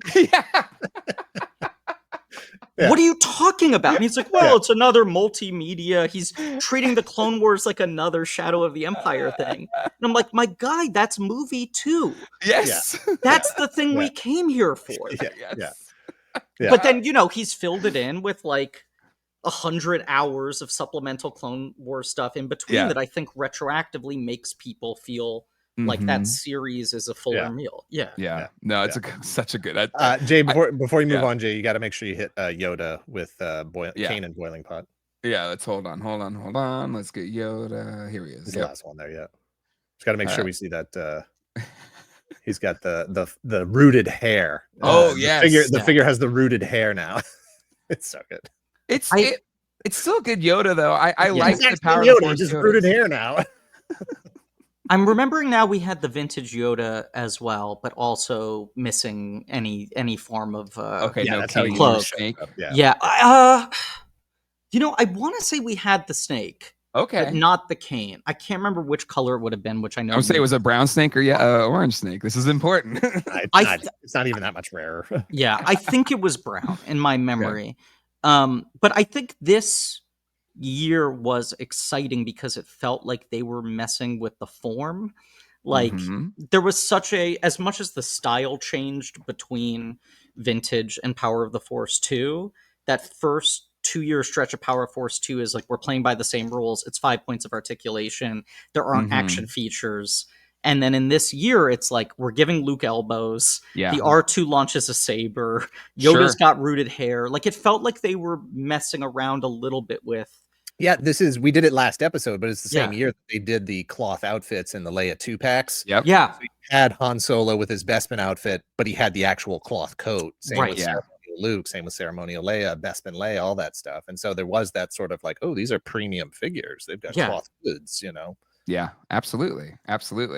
And then isn't it wild how like different Yoda?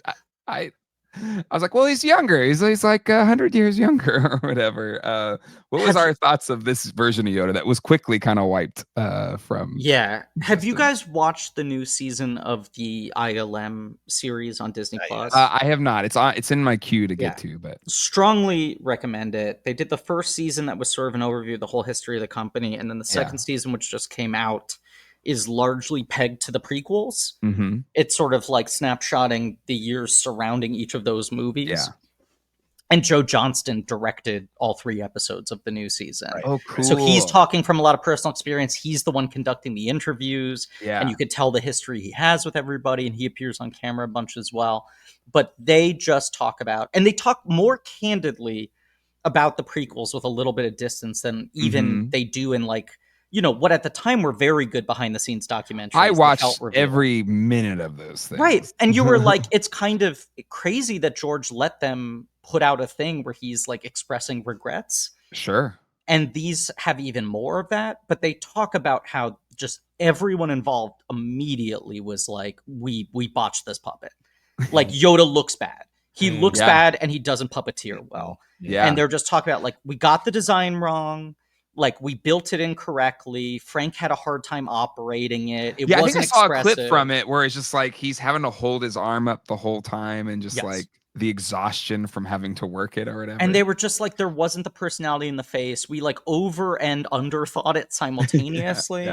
So it did like push this. We need to get rid of this puppet because it's actually hurting us. Yeah. Well, and there's something to be said. And I feel like this comes up with Jabba as well in the special editions where the way the puppet is made and the cinematography of the performance is part of the character. That Jabba the Hutt, which has like 6 guys in it in Return of the Jedi, that establishes a character of the way that thing moves and it acts and the texture of the thing. And so when you make it this CGI Super Mario Brothers character in the special editions, it's not the same guy. It doesn't work. Totally. And they sort of had the same problem with the puppet. The puppet to me didn't look right, but it also didn't look right because being on Dagobah, like just those 2 shots we're looking at here, right? The fog, the mist, the lighting, you know, that's part of the character of Yoda. And so you take him out of that, and of course he doesn't look right. That's a great point. That right. And we were only used to Yoda in one climate, in one condition, in one lighting scheme. Yeah. And furthermore, once they decided to switch to the CG version of Yoda, they take that puppet out, they acknowledge the mistake, they put the CG version in those scenes. It's like, I feel like everybody who sat there, whether they could have verbalized it or not, said, why didn't you make it more like the puppet? Because the puppet established the characters. And then there was like this celebratory moment I remember reading about when they were so happy that they realized the ears should have been flopping more because they would have flopped more on the puppet. It's like, duh. Yeah. I mean, they talk about this a lot, and it's an interesting combination of like it. So he still went into the second movie, Lucas, intending for it to be the puppet with it only being CGI for the fight scene, which I think it would have been a more jarring transition. Sure, yeah. I think it's a thing that helped the response to the fight scene at the time. That the puppet was so bad, no one was complaining about them switching to CGI. Whereas if the first movie had started out with CGI Yoda, people would have been irate. You're right. You're 100% right. And then also because you have a whole movie with a baseline of CGI Yoda, you were sort of comfortable enough with it that when it gets to the fight scene, it didn't feel like it was breaking reality because you already had to accept this transition. But they basically were like, I think just the technology at the time, that was the closest they could come to making it feel like a puppet. But also it's this really fine line of like, they would study the puppet and be like, right, his like mouth doesn't make shapes. Like it flaps. A lot of it is that like Oz is so good that he imbues the sense of meaning, but if you try to replicate that in CGI, it actually just looks like bad animation. Your brain rejects it more than the limitations of a puppet being imbued with human feeling. 100%. So you see all these tests of them going back and forth where they're like, this is 1-to-1 how the puppet moves and it looks wrong. Here's doing full expressive like Pixar Yoda and that looks wrong. And what's the midpoint? And they would bring Frank Oz in to consult with them. And they'd be like, look, we're trying to replicate the way the puppet moves. And he'd be like, the puppet drives me crazy. Make it better. Do the things the puppet couldn't do. So I think it was a real balancing act they couldn't crack. Totally. But then I feel like, I know I'm a Last Jedi fan, and I love like Yoda getting, because that was did Frank Oz puppet it, or Yeah. it was a puppet, right? Yeah, It yeah. felt like, hey, Yoda's there's back. Yoda. Yeah. There's Yoda. No, loved it. Yeah, I'm not anti-puppet or anything. I'm fully pro-puppet. You're pro puppet. Pro-puppet, But like absolutely. at this point in time, I mean, and you guys were a little older, but I don't remember looking at this and being like, "Oh, Yoda looks shitty now." No, it was like, I didn't have that take. I remember the trailer and just like that whole "Hey, fear, Lisa, hate, Lisa," and I was just like, "Oh, Betsy's so right. Oh my god, it's so powerful." My main complaint with Puppet Yoda was I thought they had de-aged him too much. Yeah, he looks a little young. Yeah, too young to me. Like, fine, Anakin is a little boy when he's 30 years younger. I get that, but Yoda's 900 years old. This is like 35 yeyears. He shouldn't look that much younger. Yeah, it's fair. That's my issue. Anyway, how about you? Where were you at on? So you're fine with him? No, no notes. At the time, I mean, I don't know. It did feel like they made him a little too cute, which I think is the mistake they make with a lot of these things. And I feel like Favreau has talked about was sort of like the secret recipe to Grogu when they were developing right there on the mug, that he was like, it should be like a little uncomfortable looking. Yeah. You want to put like, where are there like weird hairs on his head? Yeah. Like, you know? Yeah. And it's like the same with ET. Like, you want these things that have a little bit of push and pull. Yeah. Hair right there. They added to the figure. Yeah. All right. Let's keep moving on here. All right. Any other things on the flashbacks that we want to cover? We feel good. Okay. All right. Let's talk about the sneak preview figures. The Mace Windu. And then we got the droid with the little thing. Okay, all right. I have one here as well. I love my slipcase. Oh wow! Mine doesn't have the case. Mine doesn't have the case because I just went and bought this a week ago. But Griffin, did you see these, or did you? These were toy something exclusives, but were you aware of these figures? Oh, incredibly aware of the preview figures. Didn't get them because I think it was in my run up to I'm saving my money for Phantom Menace. Definitely would have been, right? Like, I don't want to buy the Power of the Force 2 figures to get the proof of purchases to blow the cash I'd like to spend on Phantom. So I was like coveting these things, scanning them extensively. I mean, this feeling of, because I feel like when they did the preview figures for episode 2 and 3, they were more marginal characters. Like, you had like Zam Wessel and Tion Meadon and like secondary droids and stuff, versus like Mace Windu felt like them calling a shot and the movie kind of supporting it. Yes. Even though he doesn't get like huge scenes in Phantom Menace, you were like, this guy is primary. Yes. Yeah. The fact that it was Samuel L. Jackson and just and there was a video game with him in it too. Maybe I'm just misremembering that, but I just remember seeing this, and I think I bought it at like a comic shop or something. But then once he had the purple lightsaber, and I was like, wait a second, what happened to his blue lightsaber? Right. But famously, the story, I mean, there's video of it, right? He was just like, George was like, well, good guys are blue or green, and bad guys are red. He's like, what about purple? Yeah. But still a fun figure. Dan, what was your thoughts on? Loved it. I've said frequently on the show that I was always afraid to miss the figure that might be worth $1 million someday. Yes, I absolutely had to have this. Got multiples of it. And is that one that's the one you got when you were like? This is not my original. Okay. No, I probably grabbed this out of a collection as when I was toy dealer somewhere in the last 15, 20 years. But I'm very excited to see, because again, up to this point, we had only known Obi-Wan Kenobi, Alec Guinness style, to be wearing that outfit. And now we're seeing the actual Jedi in their prime rocking that outfit, those robes. Yes. Big deal. That's the big thing from this era is just like, we were so hungry for any crumb. So any little like glimpse that a toy could give us on the, like flashbacks, or the figures themselves, your mind could just reel from it. Yep. Yeah, and that's where I do self-harm in trying to fill those gaps in myself for the next 6 years as the movies come out, or 10 years, whatever it is, as the movies come out, because you're like, oh, if this is this, then this is how this connects to that. Right. Here's how that's going to go. And then the next movie comes out and you go, I was wrong about that too. Well, this is probably how it's going to connect. And then the next movie comes out and you're like, oh, I guess and then you're like disappointed that a thing the movie never promised you it would do didn't happen. Exactly. Thank God I didn't have a YouTube channel at the time. Yes. No, I think it's like a thing that's, I mean, it starts with Phantom Menace and continues to this day and gets out of hand where, I don't know, like entire YouTube channels devoted to like theorizing what's going to happen in Marvel movies. And then people come in and they're like, I was ripped off. And it was like, that was like 18 months of collective fanficking. Yeah, exactly. But I was going to say, I feel like this is part of the tactical strategic error of this era of Kenner is like you saying which of these toys is going to be the one worth $1 million. Yes. The more emphasis they put on something like Preview Mace Window or Battle Droid with Stab, you were like, well, it's got to be this, which then means it's less valuable because everyone is assuming it's the one because the company is telling you it is. Yeah. And that's why I again, my local toy shop, which is just down the road from me, they had 15 of these on the shelf. Right. Versus I remember seeing that revealed and going, that's going to be impossible to get. I will never own one of those. Okay, just go to any local shop.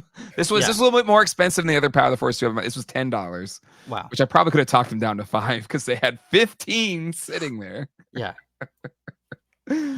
But I just thought it was so cool. These were getting the previews. Again, I was just anything for the movies. I was just so excited. So, but yeah. I mean, these are such a good design. And talking about the Imperial Guard, you were saying just like didn't fit into your vibe of Star Wars, Dan. Like you're seeing something like the battle droid in the early materials for Phantom Menace, and you're like, that doesn't look like anything I've seen in Star Wars before.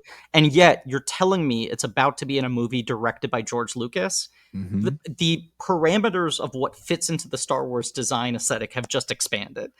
Because no longer this is a novelist or a comic book guy. Like if this is gonna be on the big screen, this counts.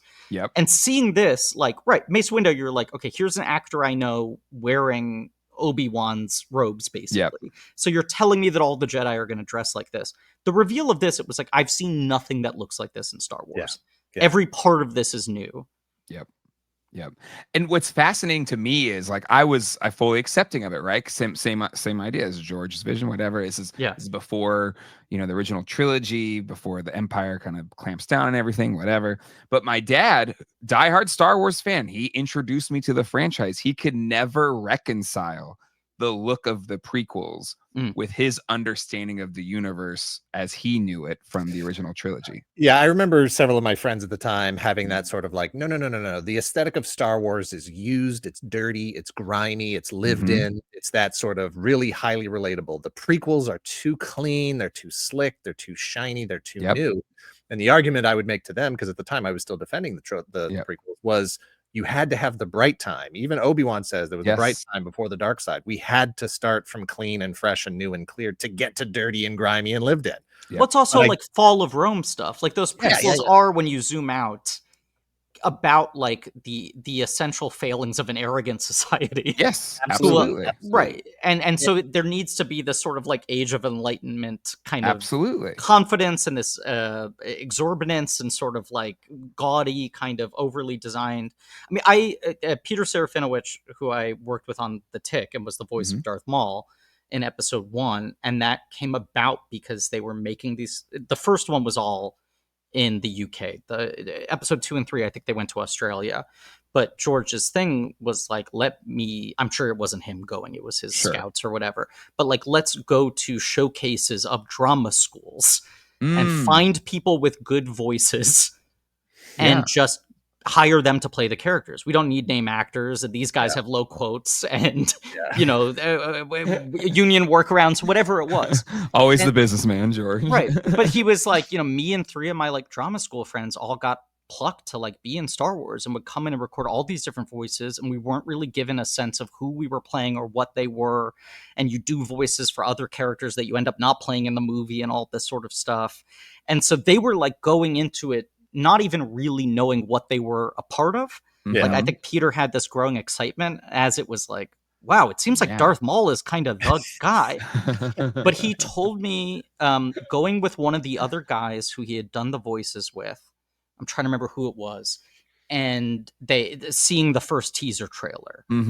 And going, oh my God, he's doing something different. It doesn't even look like Star Wars. It looks better than Star Wars. Yeah. That their hype went through the roof, where they were like, this looks like a Fellini movie. This is him doing Renaissance era Star Wars. Right. And I think about that of like, oh, that is kind of like the right way to think about it.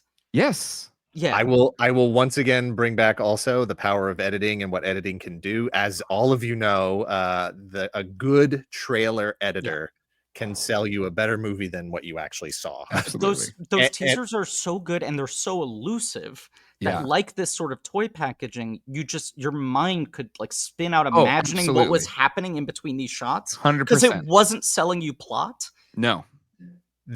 First, every journey starts with a step or whatever trailer. You've got the mist, the fog, whatever. And it builds and builds and builds. I could still watch that trailer for episode 1 right now, even though I've seen the movie, and say I can't wait to watch that movie again. Yes, it looks so good. Yeah, because that had the Darth Maul with the 2 sabers coming out, right? Yep. Yeah, the big reveal and that scene where he's like crosses their lightsabers, the pods and stuff, and it's still so thrilling. That mixed with like the Duel of the Fates music video and like the scenes in there, just like I saw episode 1 8 times in the theaters. Okay. It was so exciting to have new Star Wars. I wasn't even considering it from a critical perspective yet. Same. I was saying, look, he's got 2 more chapters to tell the rest of this story. Anything that I think sucks or doesn't make sense in episode 1 could be important later on. I just don't get it yet. I just don't get it yet. I don't have all the pieces yet. And so I'm just gonna revel in the fact that I can go to the movie theater every day of the week right now and see Star Wars. Yeah. Absolutely. I didn't have this at the time, but I did buy the anniversary Black Series version of this. They made Comic-Con last year. Right? Yes. I think it was last San Diego. Well, no, because they did this and they did the Darth Maul with the speeder bike. The speeder bike. Right. I have both of those. Yeah. But it is funny, like I didn't own either of those at the time, and yet I have nostalgia for seeing them on shelves. Right? Where I was like, you making this again in the same packaging, I need to have it now. Right? Yeah. We're suckers. I feel the same way. All right. Let's move on here. Cinema Scene 3-packs. Any that we want to call out and we want to dive into a little bit? Definitely the Cantina aliens and the Jabba's dancers. Okay. Yeah, for sure. Let's go to Jabba's dancers here. As Allison Choi pointed out in the research and in her episode that was on last week, this year, 1998, the most female characters ever in the Star Wars toy line, and this 3-pack's a big part of that, which is wild. But yeah, where are you on Jedi Rocks? Where are you on this scene? I love both versions. I like the original more, but I do enjoy both songs in their own way. The Jabba's Palace section of Jedi is still my favorite chunk of Star Wars ever. It is like, what my brain goes to as like the greatest encapsulation of everything I love about Star Wars. Mm-hmm. And I almost feel like it was, if not where my collection was focused, at least where I want it to be. So anytime they would make Jabba's Palace denizens, it was even more exciting to me than like Cantina denizens. Sure. But in both cases, like knowing that the vintage line went deep and, eventually covered all these kind of like background aliens. Yeah. It was always very exciting to me, whether or not I owned them. Anytime in this era, Kenner announced not just a similarly deep cut character, like, oh, this line's here to stay. They're going down into the trenches, but also like a deep cut character that they never even made in the 80s. Yes. Was thrilling to me. So I remember wanting this so badly, probably arguing to my parents why I needed to have 3 backup dancers and not it's getting true. it. Like, how do you, what's your angle? You got to have your pitch, Right. Like, but also like the scene specific thing, like the Uncle Owen set. Yes. It being such That's the first time we got Uncle Owen as well. Right. And that being like, it felt like such a complete capturing of that moment in a way. Like, you're obviously, some of the background droids are cardboard, and you're not putting a Jawa in the box, but it felt like such a specific shot. Yes. Versus the Jabba dancers, you're like, okay, that's cool that this exists, but obviously I need 15 other figures surrounding this to make this look right. You're right. Yeah. This one definitely gives the whole thing. You got whiny Luke. I want to go to the Tashi station, pick some power converters. You get the whole thing. It's there. Although it's kind of crazy that R2's not included. I know they were trying to stick to a 3-figure rule. One and not even in the cardboard though. There's like, nah. Because they're probably trying to encourage you to supply your own R2. Right. They probably had it like right next to it. Dan, where were you at on any of these 3-packs? Yeah, this is a way to 2 core characters. This is the only way they think they're going to sell Owen. Like you're right. They put Owen carded anywhere. They're not going to move Owen. Same with Peru. Like you got to put him in here. So that makes sense to me. My thing about the Jabba's Dancers 3-pack there was I don't love the way it changes that sequence, the new sequence changes the tone of Jabba's palace in that moment, right? Like it takes it from being this sort of like seedy gangsters den, smoky kind of place off a weird alley into almost like a Vegas show, right? Like and that goes it goes a little too big for what I really thought the character in that moment was about. That said, it's really cool. The characters are neat, but this was 3 figures that didn't previously exist. There's so few women in Star Wars that I had to have this just to have those characters represented on my shelf. It bugs me that they're locked in that pose. I know. Like, why even give them joints? You might as well just you might as well just made them non-posable, because for all of these cinema scenes, I took them out of the package, took them off the stands, and just had them as loose figures. And now they all look just locked in this like Thriller dance kind of pose. Like I can't do right. This is one that really doesn't work unless you keep it kind of packaged. Exactly. Right. I also I remember seeing the special editions at the Ziegfeld with audiences that were primarily like adults who had grown up with Star Wars. And anytime, just a fascinating snapshot of how much the culture has changed around these, anytime there was a new CGI element, they would applaud. There was an excitement at, I'm getting to see something I haven't seen before. And the souring of, with a little bit of distance, are these changes for the worse? And wait, you're seriously never going to let me watch the original ones again? That, I think, was the problem. That was the problem, but I, as a kid who was seeing the special editions as my first exposure to Star Wars, anytime they made a toy of something that was special edition specific, it felt exciting to me because I was like, this is my generation's ownership of this. Like what was it? The Jawa with what was that creature? What is that Ronto? called? Ronto. Yes, right, of the Ronto rep. But that they're like, this is a toy of a specific CGI thing in the background that I know is new. Yeah. No, I agree. And it is fascinating because I Return of the Jedi, actually all of these movies, it was a big deal in my class.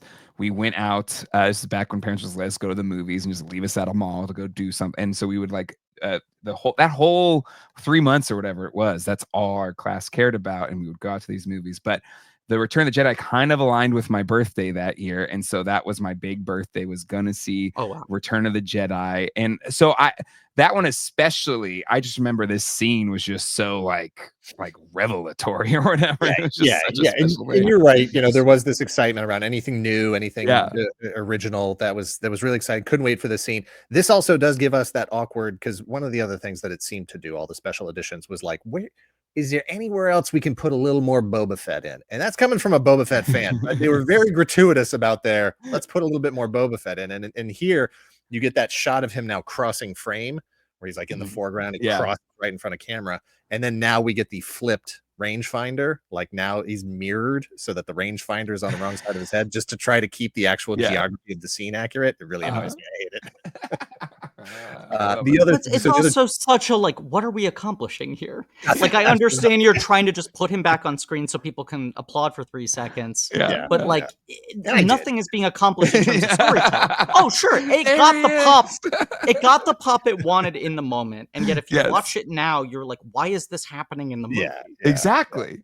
Yeah, that's the problem. It was just I enjoyed it so much, but I think it does only work in the context of you're there and you're excited with a group of people. When that's now all you have to enjoy, and it's like, well, no, that we can make the it. case. We can make the case in some other podcast about the thrill of the in the theater spectacle Absolutely. and how that is part of going to see movies at a theater, and you do want that, and it is nice when they tell stories that way.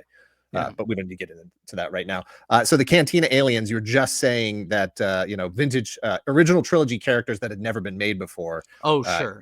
Here's 2 that have never been made before, and an update to a 3rd. Yeah. It's so I didn't get this set because I was like, it's not that much for me. But like, Dan, were you really excited? I was very excited about it. Absolutely. The devil horned guy, absolutely, for sure. And then talking about playing with form factor, we've got a 4-armed vintage. All 3 of these guys, but especially the Deveronian, and now I think it's Nabrin Leeds, and I can't remember what the middle guy's name is. Nabrin Leeds, Labria. Nabrin Leeds. Labria is the devil guy. Nabrin Leeds is the 4-armed guy. So that 4-armed guy, Nabrin Leeds, he might as well be a vintage figure. When you look at that, how he's structured, how he's built, how he's painted, that figure fits right in with your vintage collection for sure. And not a weird stance either. Fun that it's like forced Kenner to add extra articulation points because of the character design. Love it. Those 2 figures, I don't really care so much about the Tequil there. But those 2 I was very, very excited to get, having just been in this deeply into recollecting all the vintage stuff, flea markets, yard sales, going around with my friends and stuff, trying to find all the actual vintage figures. It was really cool, those 2 guys. Agreed. And we still not ever got another one of these. I think he's been made at least one of them. I'm not 100% positive, but the other dude is in the Cantina. He is. He just got Cantina. And then the only other point I want to make before we move on from the 3-packs from the cinema scenes here is the Jedi Spirits one with Anakin, Yoda, and Obi-Wan. That is our second to last original Anakin Skywalker before it becomes Hayden Christensen. Yeah. There's one more figure. There's a flashback figure in the 99 line. Technically, it could have fallen into either 98 or 99. Yep. And that's which is him. I have that figure. Yeah, that's the last figure we get of that version of Anakin Skywalker. And they had done just Force Ghost Obi-Wan as the Lay's mail away, right? Yes, we had the mail away one. But it's the first time getting Yoda. Right. Yeah. That was another one I was trying very hard to complete and came short of getting however many greasy proof of purchases I needed. But so the fact that this was back on shelves. Yeah. I feel like they could have put the Obi-Wan head also on the Anakin body, and I wouldn't have minded that. I don't like the fact that Anakin and Yoda are kind of solemn, and then Obi-Wan is, I don't know, doing some kind of hey! Right. Remember all those kids I murdered? Anyway, that's what I feel with the Hayden being like, well, that kind of feels weird, but whatever. Yeah, and you can pick these up for like what, $1.50. They're so cheap. It's also interesting if you could pull that back up quickly, Jay. They've tried to do so many updates since then of this shot, the Force Ghost scene, and obviously now many of the versions are the Hayden Christensen version, and I feel like they did the 3-pack even really recently. Yes. Every advancement in toy technology past this point actually makes these figures worse. Agreed. Like the fact that they were traffic cones helps the translucency. And then when you start getting to separate layer, PVC robes and fabric, soft goods and whatever, they keep trying to figure out the right way to do it, and it never totally works. And just it being solid cone arm head is the best way to get the way the characters feel in the movie across. 100% agree. 100%. I mean, honestly, going through all of these figures, I think we've had this kind of conversation in different ways, but just there's drawbacks to adding all of this articulation that some figures just look better if they just drop a lot of articulation. And you're 100% right for this set too. 100% right. Yeah, that's the other part, right? The lack of articulation, you don't have the visible joints, which can often mess with translucency. Yeah. Complete Galaxy. These are kind of cool. I didn't buy any of these, but you still find these for dirt cheap. I don't know. Griff, did these mean anything to you? Here's what I had that I know is going a little bit off the game plan, but had several of. The Micro Machine head play sets. Yes. Yes. I was obsessed with. It definitely had the X-Wing or the Snowspeeder Luke, the Hoth one. Mhm. But then also had and maybe the TIE Pilot one as well. But there were the tiny ones that were sort of the Mighty Max sized ones, like the pocket ones. Yeah, the little where ones. It would just be Heads, like yeah. a head and just Pretty enough good. room Yep. for the figure Yeah, to stand in. Yep. Yeah, There I was had like so many of three to a those. pack. I think they were 3 packs. Yeah. Oh, they Yeah. were 3 packs. Yep. I love You know what those. It's not as exciting as all the toys I left behind in the house that the bank stole. Nothing ever But will be. when my Nothing is parents, ever. I don't think any story from any guest we'll No, have on this show is no. going to top that. But the most yes, go aggravating ahead. story of all time. When my parents gave up the childhood apartment I grew up in, and we were clearing everything out, it was like, what do you want to take? What do you want to throw out? I found on like the highest shelf in my parents' bedroom closet a Christmas gift they had just simply forgotten to ever Yes. give. That was one of the like deluxe gift sets of those tiny head guys, and so it was nice. like, Oh, I know. Yeah, there's like a 15. whole. Yeah. Yes. Yeah, so I got all of those like unopened vintage, like 5 or 8 years ago, whatever it was, which was Just really on like fun. a Tuesday. They were just like, here Yeah. we found that. Yeah, new Like, toys. you don't new old understand what toys. this means. Yeah, I mean, and they were sort of like, oh, I guess we messed up by not giving this to you at the time. You're like, you're lucky that I'm still excited to have it. Yeah. You're lucky that didn't cause any trauma back then. Yeah. oh yeah, But it's like it's. right. One thing But I wanted. Anything like this that was sort of like a whole scene in a box. Yeah.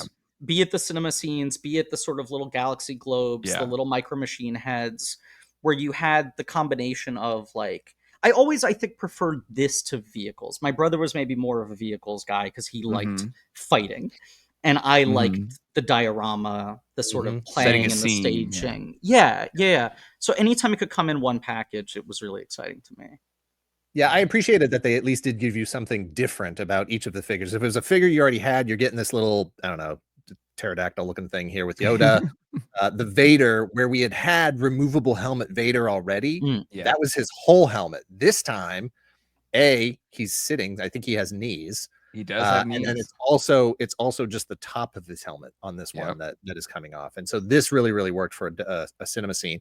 I think the Endor with Ewok one actually has like the glider that wings fold out, and that was another piece. It was like you were getting a vehicle with this one as well. So you had the cute little diorama, close it up to make it the planet, but then you also got a new Ewok figure with the glider that hadn't been released in any other way. Which the Darth one is so well conceived in terms of like, rather than doing a little forced perspective, we're trying to capture the whole feeling of the place.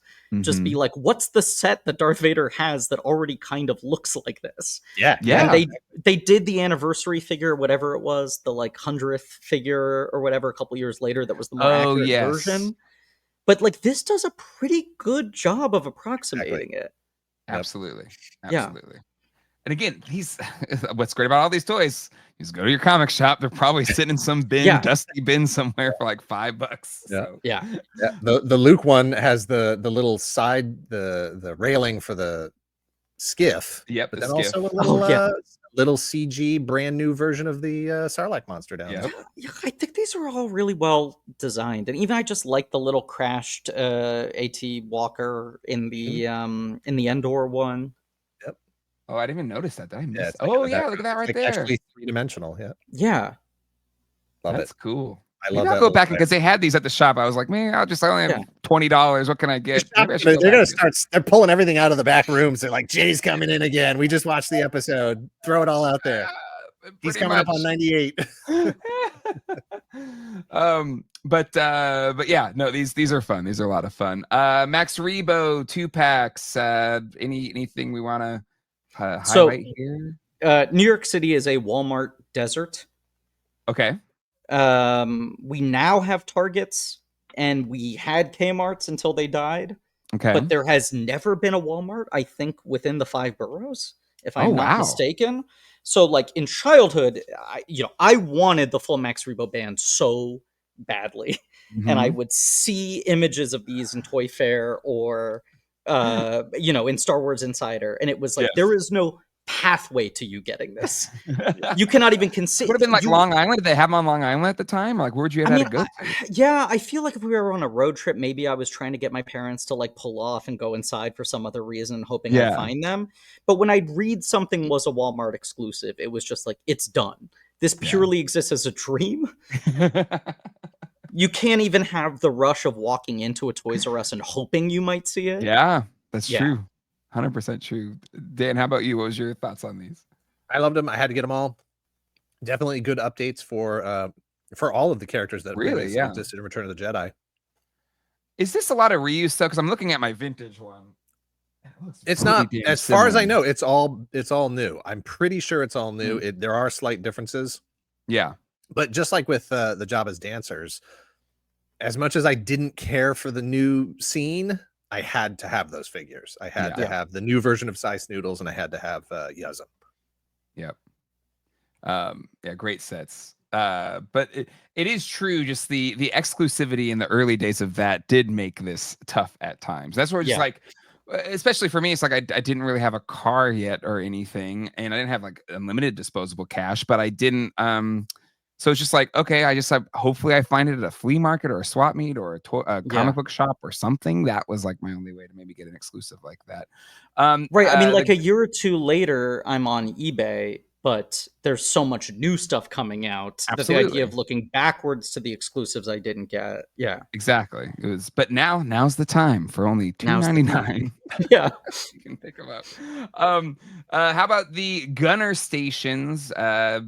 You know, these are kind of cool. I don't, Dan, where were you at on the gunner station? Fun gimmick for kids, not for discerning adults like me. I passed on these. Although some of the figures do have, like, that's a, Han's got the headset on, that is a different version, but I didn't feel like I needed to go that deep. How about you, Griffin? Since you're a scene you like the scenes. Han Solo. Yeah, scene specific. Well, we'll get to an item that I've earmarked that I want to talk about, but I think the item I'm thinking of was a straight repack of this exact same figure. So this was one of the 4 hands I had, was Pilot Ham with the gloves and the headset. Yep. Then I had the one that came with the Jabba set, the special edition CGI tail action Jabba set, which was kind of the standard, fairly roided up Han. Then I had the deluxe one from the previous year that was not reflective of the movie, where he has the weird tech vest. Yep. Smuggler's jetpack or whatever it is. Right. And then the 4 like flip out cannons. That's 3. Oh, and then the Carbonite one, which was my favorite.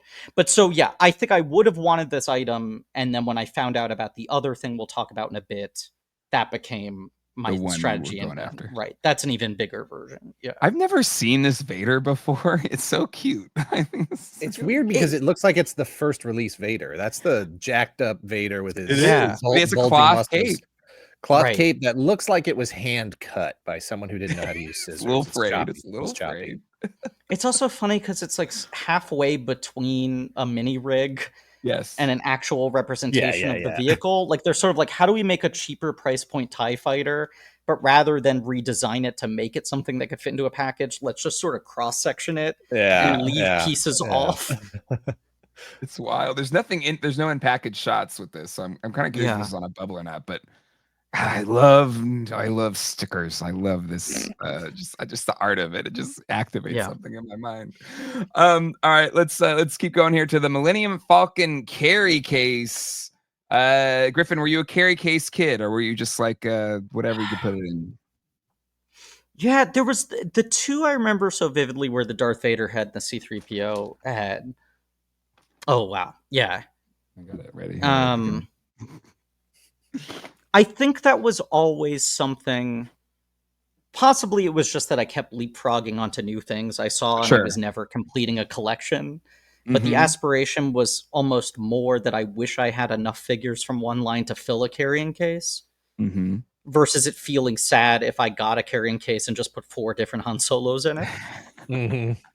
I had more than that, but you know what I'm saying? Like, absolutely. The carrying case is sort of like building in FOMO of however many you have, you're so much more aware of how many open slots you have left. Exactly. No, it's very true. It's very true. I didn't have carrying cases as a kid. It's now I like them because I don't know why, because I have a problem. But Dan, I think that we already had this mold used with Wedge, is how we got Wedge, I think, for the first time. Correct. Were you a completist enough to get this again, to get the Imperial? Nope. This was definitely, if I hadn't already, this was definitely the year that I started not worrying about being a completist. I didn't feel like I needed to spend that much money. No.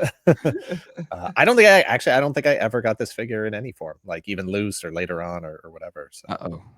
Yeah. It does feel like this is kind of culturally a big jumping off point for completists, because this is the year where they start going like, we're gonna make multiple versions of every look. These are no longer definitive, like this is the one Tatooine farm boy Luke. So then you're like, how much do I care about the improved Luke head and the one with the elbows or without the elbows or with the cloth or without the Well, even I think Allison in the research brought it up that 98 was that year where things started not selling, like from the previous years weren't selling through.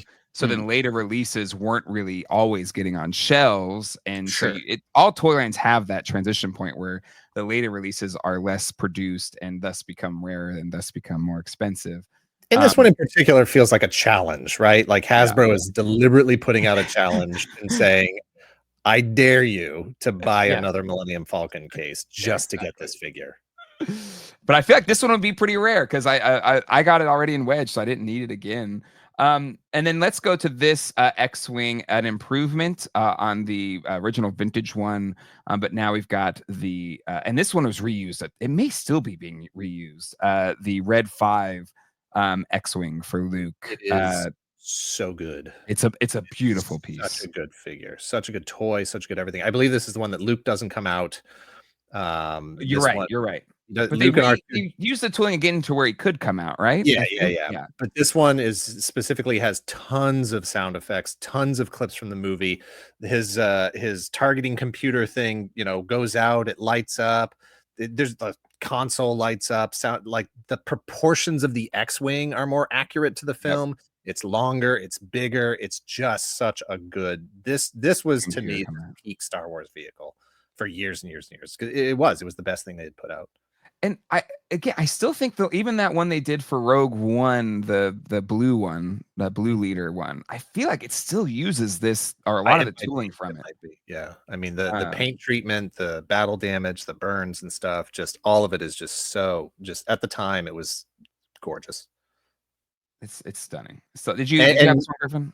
I wish that there was a picture there. Never had the two next to each other, just so you could see how much bigger this was than the standard X-Wing. Is there a shot with both of them? No, I didn't see. Okay, but yeah, it's beautiful. It's a beautiful thing. And again, I've had later releases of the same X-Wing, but I've never had this one. I may try and find that somewhere because I have a problem. And then we've got some play sets. But we're gonna sit a minute on the CD-ROM set. But Dan, any others here that you want to kind of tap into a little bit more? Or I don't think so. No, I think it's kind of cool. I didn't get any of them. I passed straight up, just passed. Even this one, cardboard stuff. What am I gonna do with cardboard? No. Okay, all right. It's a baby story. Easy passes for me. Yeah. All right, Griffin, you mentioned this set, the CD-ROM set, which I kind of wish I had a vintage computer or something to try this out. But I'm guessing did you have this as a kid? Like, what is? This set? Yeah. I had this as a kid. So this is where I got the pilot Han from, which I looks to be the exact same figure. It does. But yes, this is something where when they announced this, my mind was sort of exploded at the idea of the function of it, in that same way of being like a kid who wanted to figure out how toys worked. I was like, oh my god. And this was literally a sort of Millennium Falcon interior playset cheating the cockpit and the gunner seats. So I didn't need to get the Han Gunner figure because this had that next to it. Absolutely. But it had Velcro straps that you would put underneath your keyboard. You would put this on top of your keyboard. And there were different places with pegs to place the figures in the different positions. So it's another thing that makes you very aware of which figures you don't have. It's true. Right. Very true. Because it was kind of like, I was realizing this is sort of the earliest version of what would become the Toys to Life trend, which was obviously all based in like those RIFD chips where it could read which character was being placed on the base, all the Skylanders and Disney Infinity and Lego Dimensions and all those things. And even Star Wars incorporated that for Force Awakens, or maybe the one after that, somewhere in there too. Yeah, they did. Yeah.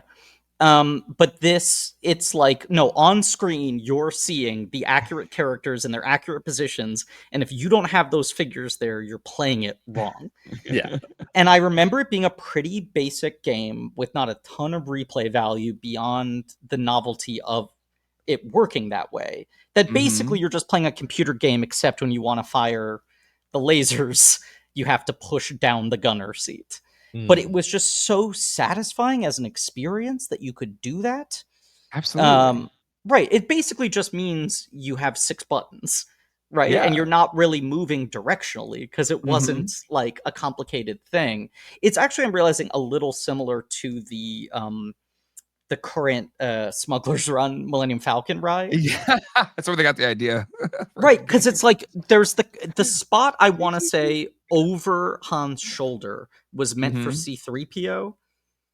But you're like, really? Okay. What would he be doing there? Yeah. Yeah. You know, and it was sort of like when you get stuck on that ride and it's like, congrats, you're the engineer. Yes. Your job is to just hit a button once every minute and make sure right here with a peg on it. Yeah. Yes.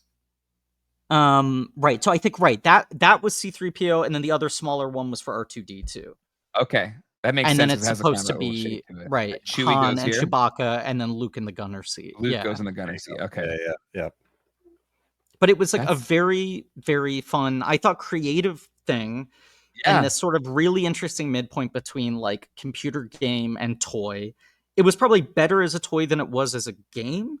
Like it's a pretty good playset in terms of the layout. You know, that's always the thing on Millennium Falcon toys is like you obviously have to cheat the cockpit to make it fit in with the ship. And this one's cheated in the opposite direction of probably being a little too spacious. And yet, like, you turn that around and have it facing forward on a shelf, and that's like a cool display for your like main gang. Yeah, absolutely. You can kind of get the classic iconic shot of them all in the cockpit with which was the thing you could never really do. Absolutely. That's a cool set. I didn't have it. Again, we didn't get a computer. I actually had an old Apple IIc that was handed down to me, but we didn't get like a modern computer until 99. So we got internet and a computer.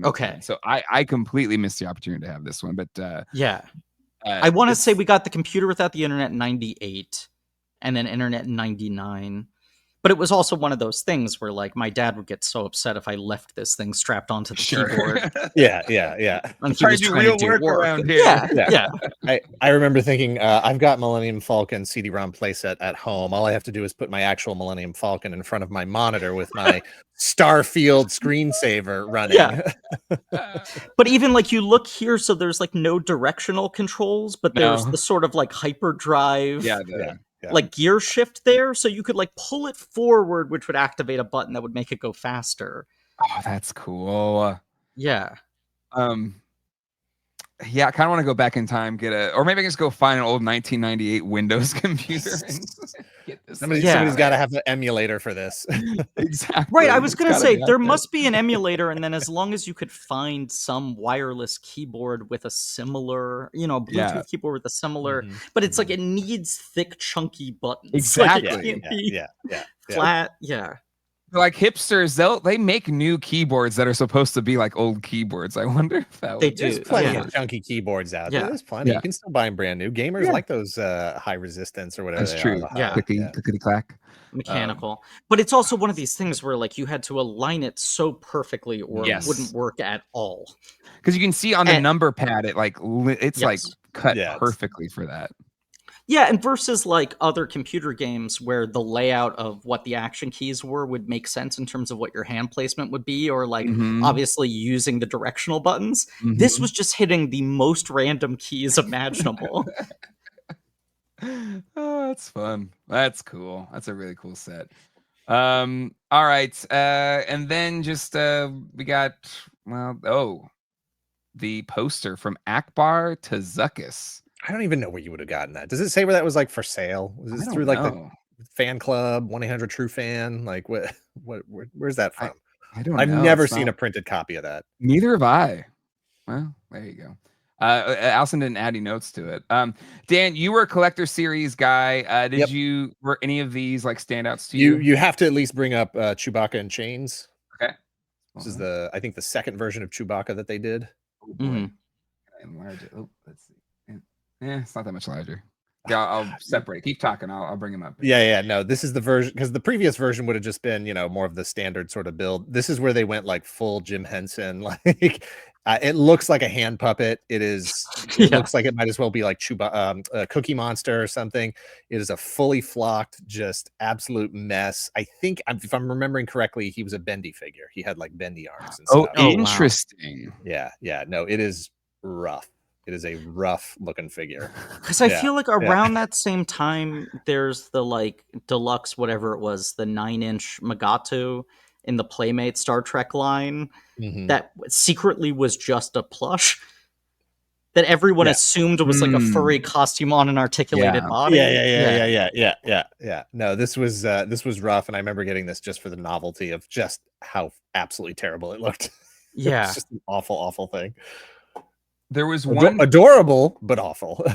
There was one for me out of this line that I got and I held on to and kept in the box for years until recently, and it got all smashed up, so I took it out of the box. And I just remember where I got my haircuts as a kid. It was in this little shop in Hillcrest, San Diego, and the guy that did haircuts across me, he was a toy collector. And he was obsessed, and he was usually my resource. Like, hey, this toy's coming out, like the Vader with removal helmet. I remember him telling me, hey, this is coming out.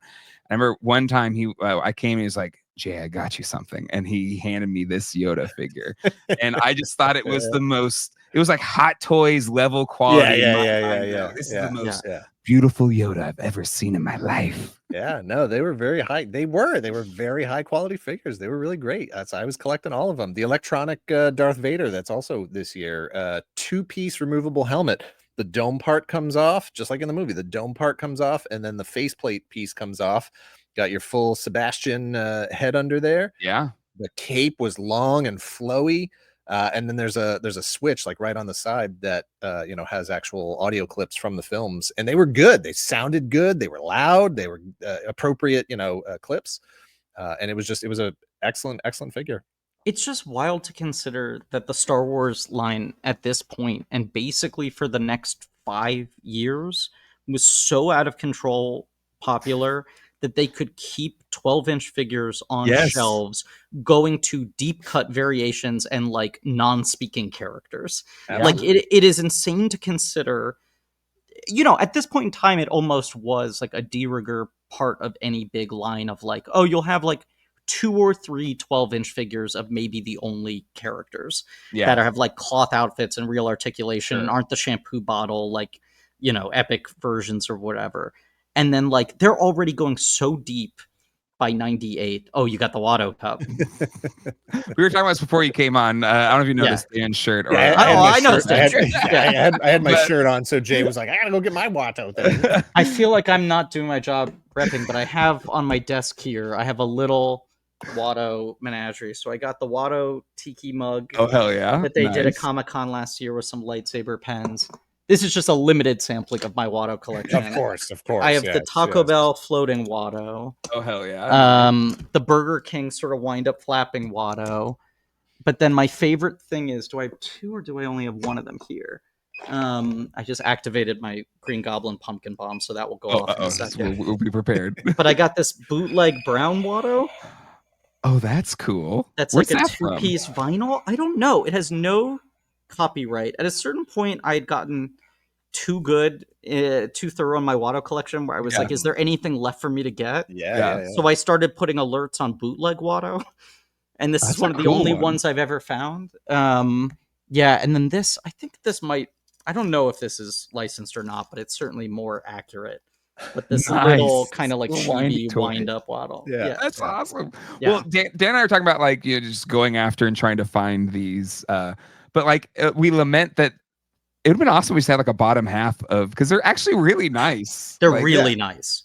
But it's so well done. It's such a funny design, the Taco Bell, KFC, Pizza Hut ones, where it's like incredibly detailed, not even like just bust, but like full articulated arms from like the stomach up. Yeah. And then the bottom half is trying to portray the bottom half of their body in like cylinder cup form. That's so when we do George Lucas Talk Show, I always have one of those cups with me that I drink out of. And it is one of my favorite held things. Together, like it still works as like a well. Now the thing I have to do is like continually buy backups of them. Sure, so I had a childhood cup because Watto was my favorite character when Phantom Menace came out. When I saved up my allowance and went to Toys R Us after like the Midnight Fan Friday, Watto was the character I like went in on first before seeing the movie. Amazing. And then after seeing it was just like I got to get all the other Watto merch. Had the cup. And now I've gone through probably like 10 plus of those cups, but I have like 3 backups at home. It's the weirdness of doing a Watto comedy show is I need like multiple like Watto trunks, chance cubes, and all these things in case like I lose or something goes missing. But then there's also Applause made a Watto crazy straw. Yes. With a little figure of Watto on the end of it. And those are so much harder to find. And I feel like I have slowly been running through all remaining Watto straws. They're really brittle. They break easily. And it's like, I want to get them mint and package because otherwise it's pretty grody. Yeah, exactly. They kind of look a little gross. I've ordered a few that then arrive and they're all like brown and like sun dyed and whatever. But it's getting harder and harder to find them. The Watto cups, thankfully, are still plentiful. Yeah, I feel like you need to like get one of those people that like finds old dead stock. You need someone to find like an old dead stock shipper case of all those straws. And they will like have me. They will have such negotiating power if someone uncovers a sealed box of Watto straws.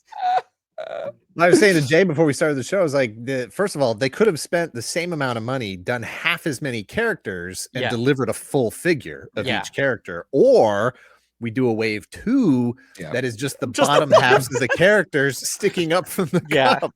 Like, what'd you get? Oh, I got the bottom half of C-3PO this week. You could like sticking up. Pop together. It almost feels like that's what some like fan creator should make now. Is that's what I was saying. Like, somebody should 3D print the bottom halves, and every character just has this really long, thin rim at the center. Perfect. Oh my god. The best thing about that cup is they all have the bios on the back. Yes. And Watto's bio, it does not shy away from details about who Watto is. So whenever we have guests on the show, and most of the people we book on the show do not have a history with Star Wars. Sure. And there'll often be this point where they're like, who are you? Like they'll just sort of point and they'll be like, and he's a character from the movie? What's your deal? Can you remind me? And we just make the guest cold read the cup. Yes, I've seen that. Explains that he's a slave owner. Yes. That got Anakin in a betting on pod races. Yes. That he's a degenerate gambling addict and slave owner. And it's just really fun every time to make someone cold read that and go, this is real? Like this was in the movies for kids? My favorite character when I was 10. Loved him. Loved him. He was my guy. He was my guy. I've known Patrick for a long time. Because we ran in the same law circles back in the day. And so like it was a funny realization because he would share, the shows and stuff. I'm like, wait, Griffin? I know him. It was just this very much just like, I know him. And these 2 worlds colliding. Cool. Exactly. But anyway, all right. I think we kind of went through everything. Final thoughts on 1998 or in general, Griffin, that you might have for Power of the Force 2.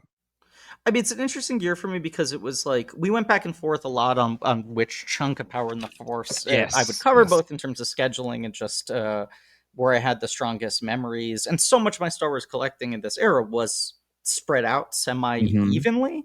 But this is an era I covet so strongly because it felt like, as we're saying, they were trying a lot of new stuff. They were like sort of breaking the form factor, but also everything was built around the anticipation of like, in like 6 to 9 months, there are going to be characters on shelves I've never even heard of before. This whole thing is about to like multiply. Absolutely. That anticipation feeling, I don't think I've ever had that again. To that same level of actually I had it for every Star Wars movie, every Fan First Friday or whatever. I would always still get, excited, but they all kind of just they had a lessen and less impact as time went on. Nothing was like 98 for sure. Dan, any final thoughts for you? Yeah, I think if the prequels don't happen, obviously, is any of this happening? I don't know. But I think if the prequels don't happen, I probably dip out of Star Wars probably around this period, maybe take a little break, come back, see if it continues. But like you're saying, the amount of anticipation for the prequels and the stuff that was coming, like I still have very vivid memories of that, Force Friday or whatever it was, that midnight release of those figures. Same. And just being so excited to get that first wave of figures in hand and anything that was related to it, just into this next era of Star Wars, and being so excited for it. 100% agree. Yeah, it's a wild feeling and a wild time to go back to for sure. And honestly, it's also there's something really fascinating about looking at the arc of Kenner reviving Star Wars in tandem with the special editions, and basically testing the water. Of are people still invested in this? I think that's one of the things that gets George to finally pull the trigger on screw it, I'm doing it, prequels. And then he self-funded them too off of this stuff, But the toys held a lot of responsibility to keep people on the hook. Yep, exactly, 100%, 100%. Griff, you shared. What'd you share here? Oh, it was a while ago. Sorry. Yeah, this was a while ago. But this was the Clooney Kenner sculpt to compare to the Palpatine clone. I don't have that, but we'll look at the Clooney real quick. We'll close out on Clooney here. Let's see him. That's a good Clooney. It's pretty good, right? Let me see if I can. I don't know if I can find the figure. What's going on with that body? Holy cow! Well, it was extreme, Kenner. Right. Because this was the head would go into the chest, and they always struggled with what is the way we dress Bruce Wayne that sort of looks like workout clothes, but also seamlessly we can put Batman armor over it. Yes, and not have his head shoots down. Right. But I see the likeness here. It's there. There's a slightly similar thing going on, right? Like the cheekbones and everything. It's not reused. The hairline is different, but it was the same sculptor, and he was already in that mindset or something. Yeah, I think you're right that the formula is it's Clooney Batman plus Kurgan equals Kenner Palpatine clone. Yeah. It is. So great. That's it. I think a plus size episode. Sorry, Griff, I told you it'd be 90 minutes, but we dove into a lot today. I tend to make every podcast longer. I'm honored to have had a podcast made longer by you, because one of my favorite parts of your show is when David's like, all right, I gotta go. I'm leaving now. You keep talking around. We had a moment. We did an episode with Paul Scheer and Jason Mantzoukas on Last Action Hero, and it was I love that episode. Already going well over 3 hours, and then Paul went, "But what about the toys?" And I started talking about the Evil Eye Roadster. Yeah, you can't just drop that. You brought it up. We got to get into that. Right, and I was like, few new movie toy lines were so confident that we were getting absolutely made up third tier vehicles. Yes. Multiple vehicles. And David at one point just started screaming, "I'm not going to let you talk about the Evil Eye Roadster. I don't care about this." Perfect. So good. Oh man. On that note, again, thank you so much, Griff. Where anything did you want to plug that people should be looking out for? George Lucas Talk Show. The whole archives are on YouTube. Awesome. We did too many hundreds of hours during the pandemic as live streams. And those streams were great. Those were fun. Those are fun streams. Just very much time and a place. Both Blank Check and that kind of kept me sane a lot during those times. That's very kind of you to say. It maybe both kept me sane and drove me crazy. Yeah.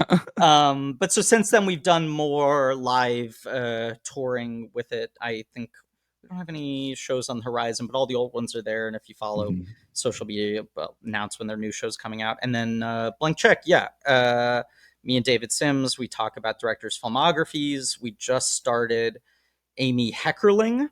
After doing Spielberg for the first chunk of this year. And then after this, we're going on to the Coens. But our archives are all free and public on main feed, including the full year of just talking Star Wars prequels. where our bit was that we pretended that we didn't know the original Star Wars movies existed. Amazing. Amazing. So good. We did like 3 months of pretending that Phantom Menace was just a failed franchise. And being like, isn't it weird that he never made another one of these? So good. Yeah. I love, and when I usually, like, people, like, I say, hey, you should check out this podcast, it's really good, I really like it. And I'm like, if you have a director you really love, start with that, and then you'll, like, because you care about the director, and then you'll, like, get used to, like, the show itself, and then you'll love everything. We've been doing it for 10 years now, and we've covered a lot of different people and a lot of different genres and eras. So I definitely feel like, not that we have covered everything, but if you like movies to any degree and you look through our back catalog, you'll probably find, if not a director you love, a movie you love, and that's the best way to probably test it out. The Buster Keaton series, I think, was one of my favorites, because I didn't really spend any time with him, and, like, watching all of those and like, I feel like a more learned film fan because of your show. So that was like my blank check project of, like, can this show get big enough that I can do 2.5 months of Buster Keaton without losing all of our listeners? Yeah, because I knew it was a bigger ask to, like, get people to watch along and try it out, but I also felt very confident that, like, if you actually watch these movies, they're not like creaky historical documents. They're still really funny and engaging and exciting. But I just need to invest 8 years of goodwill into getting people to follow me on that. So good. Awesome. Thank you so much again, Griffin. Hopefully we'll have you again at some point in time. Have to. But that'll do it. Next week will be the last episode. We'll do 99 and 2000 together, and then we'll close it out. And then in that episode, we'll talk about our next series. That'll do it. We'll see you all next time. Hasta luego, and goodbye. Later.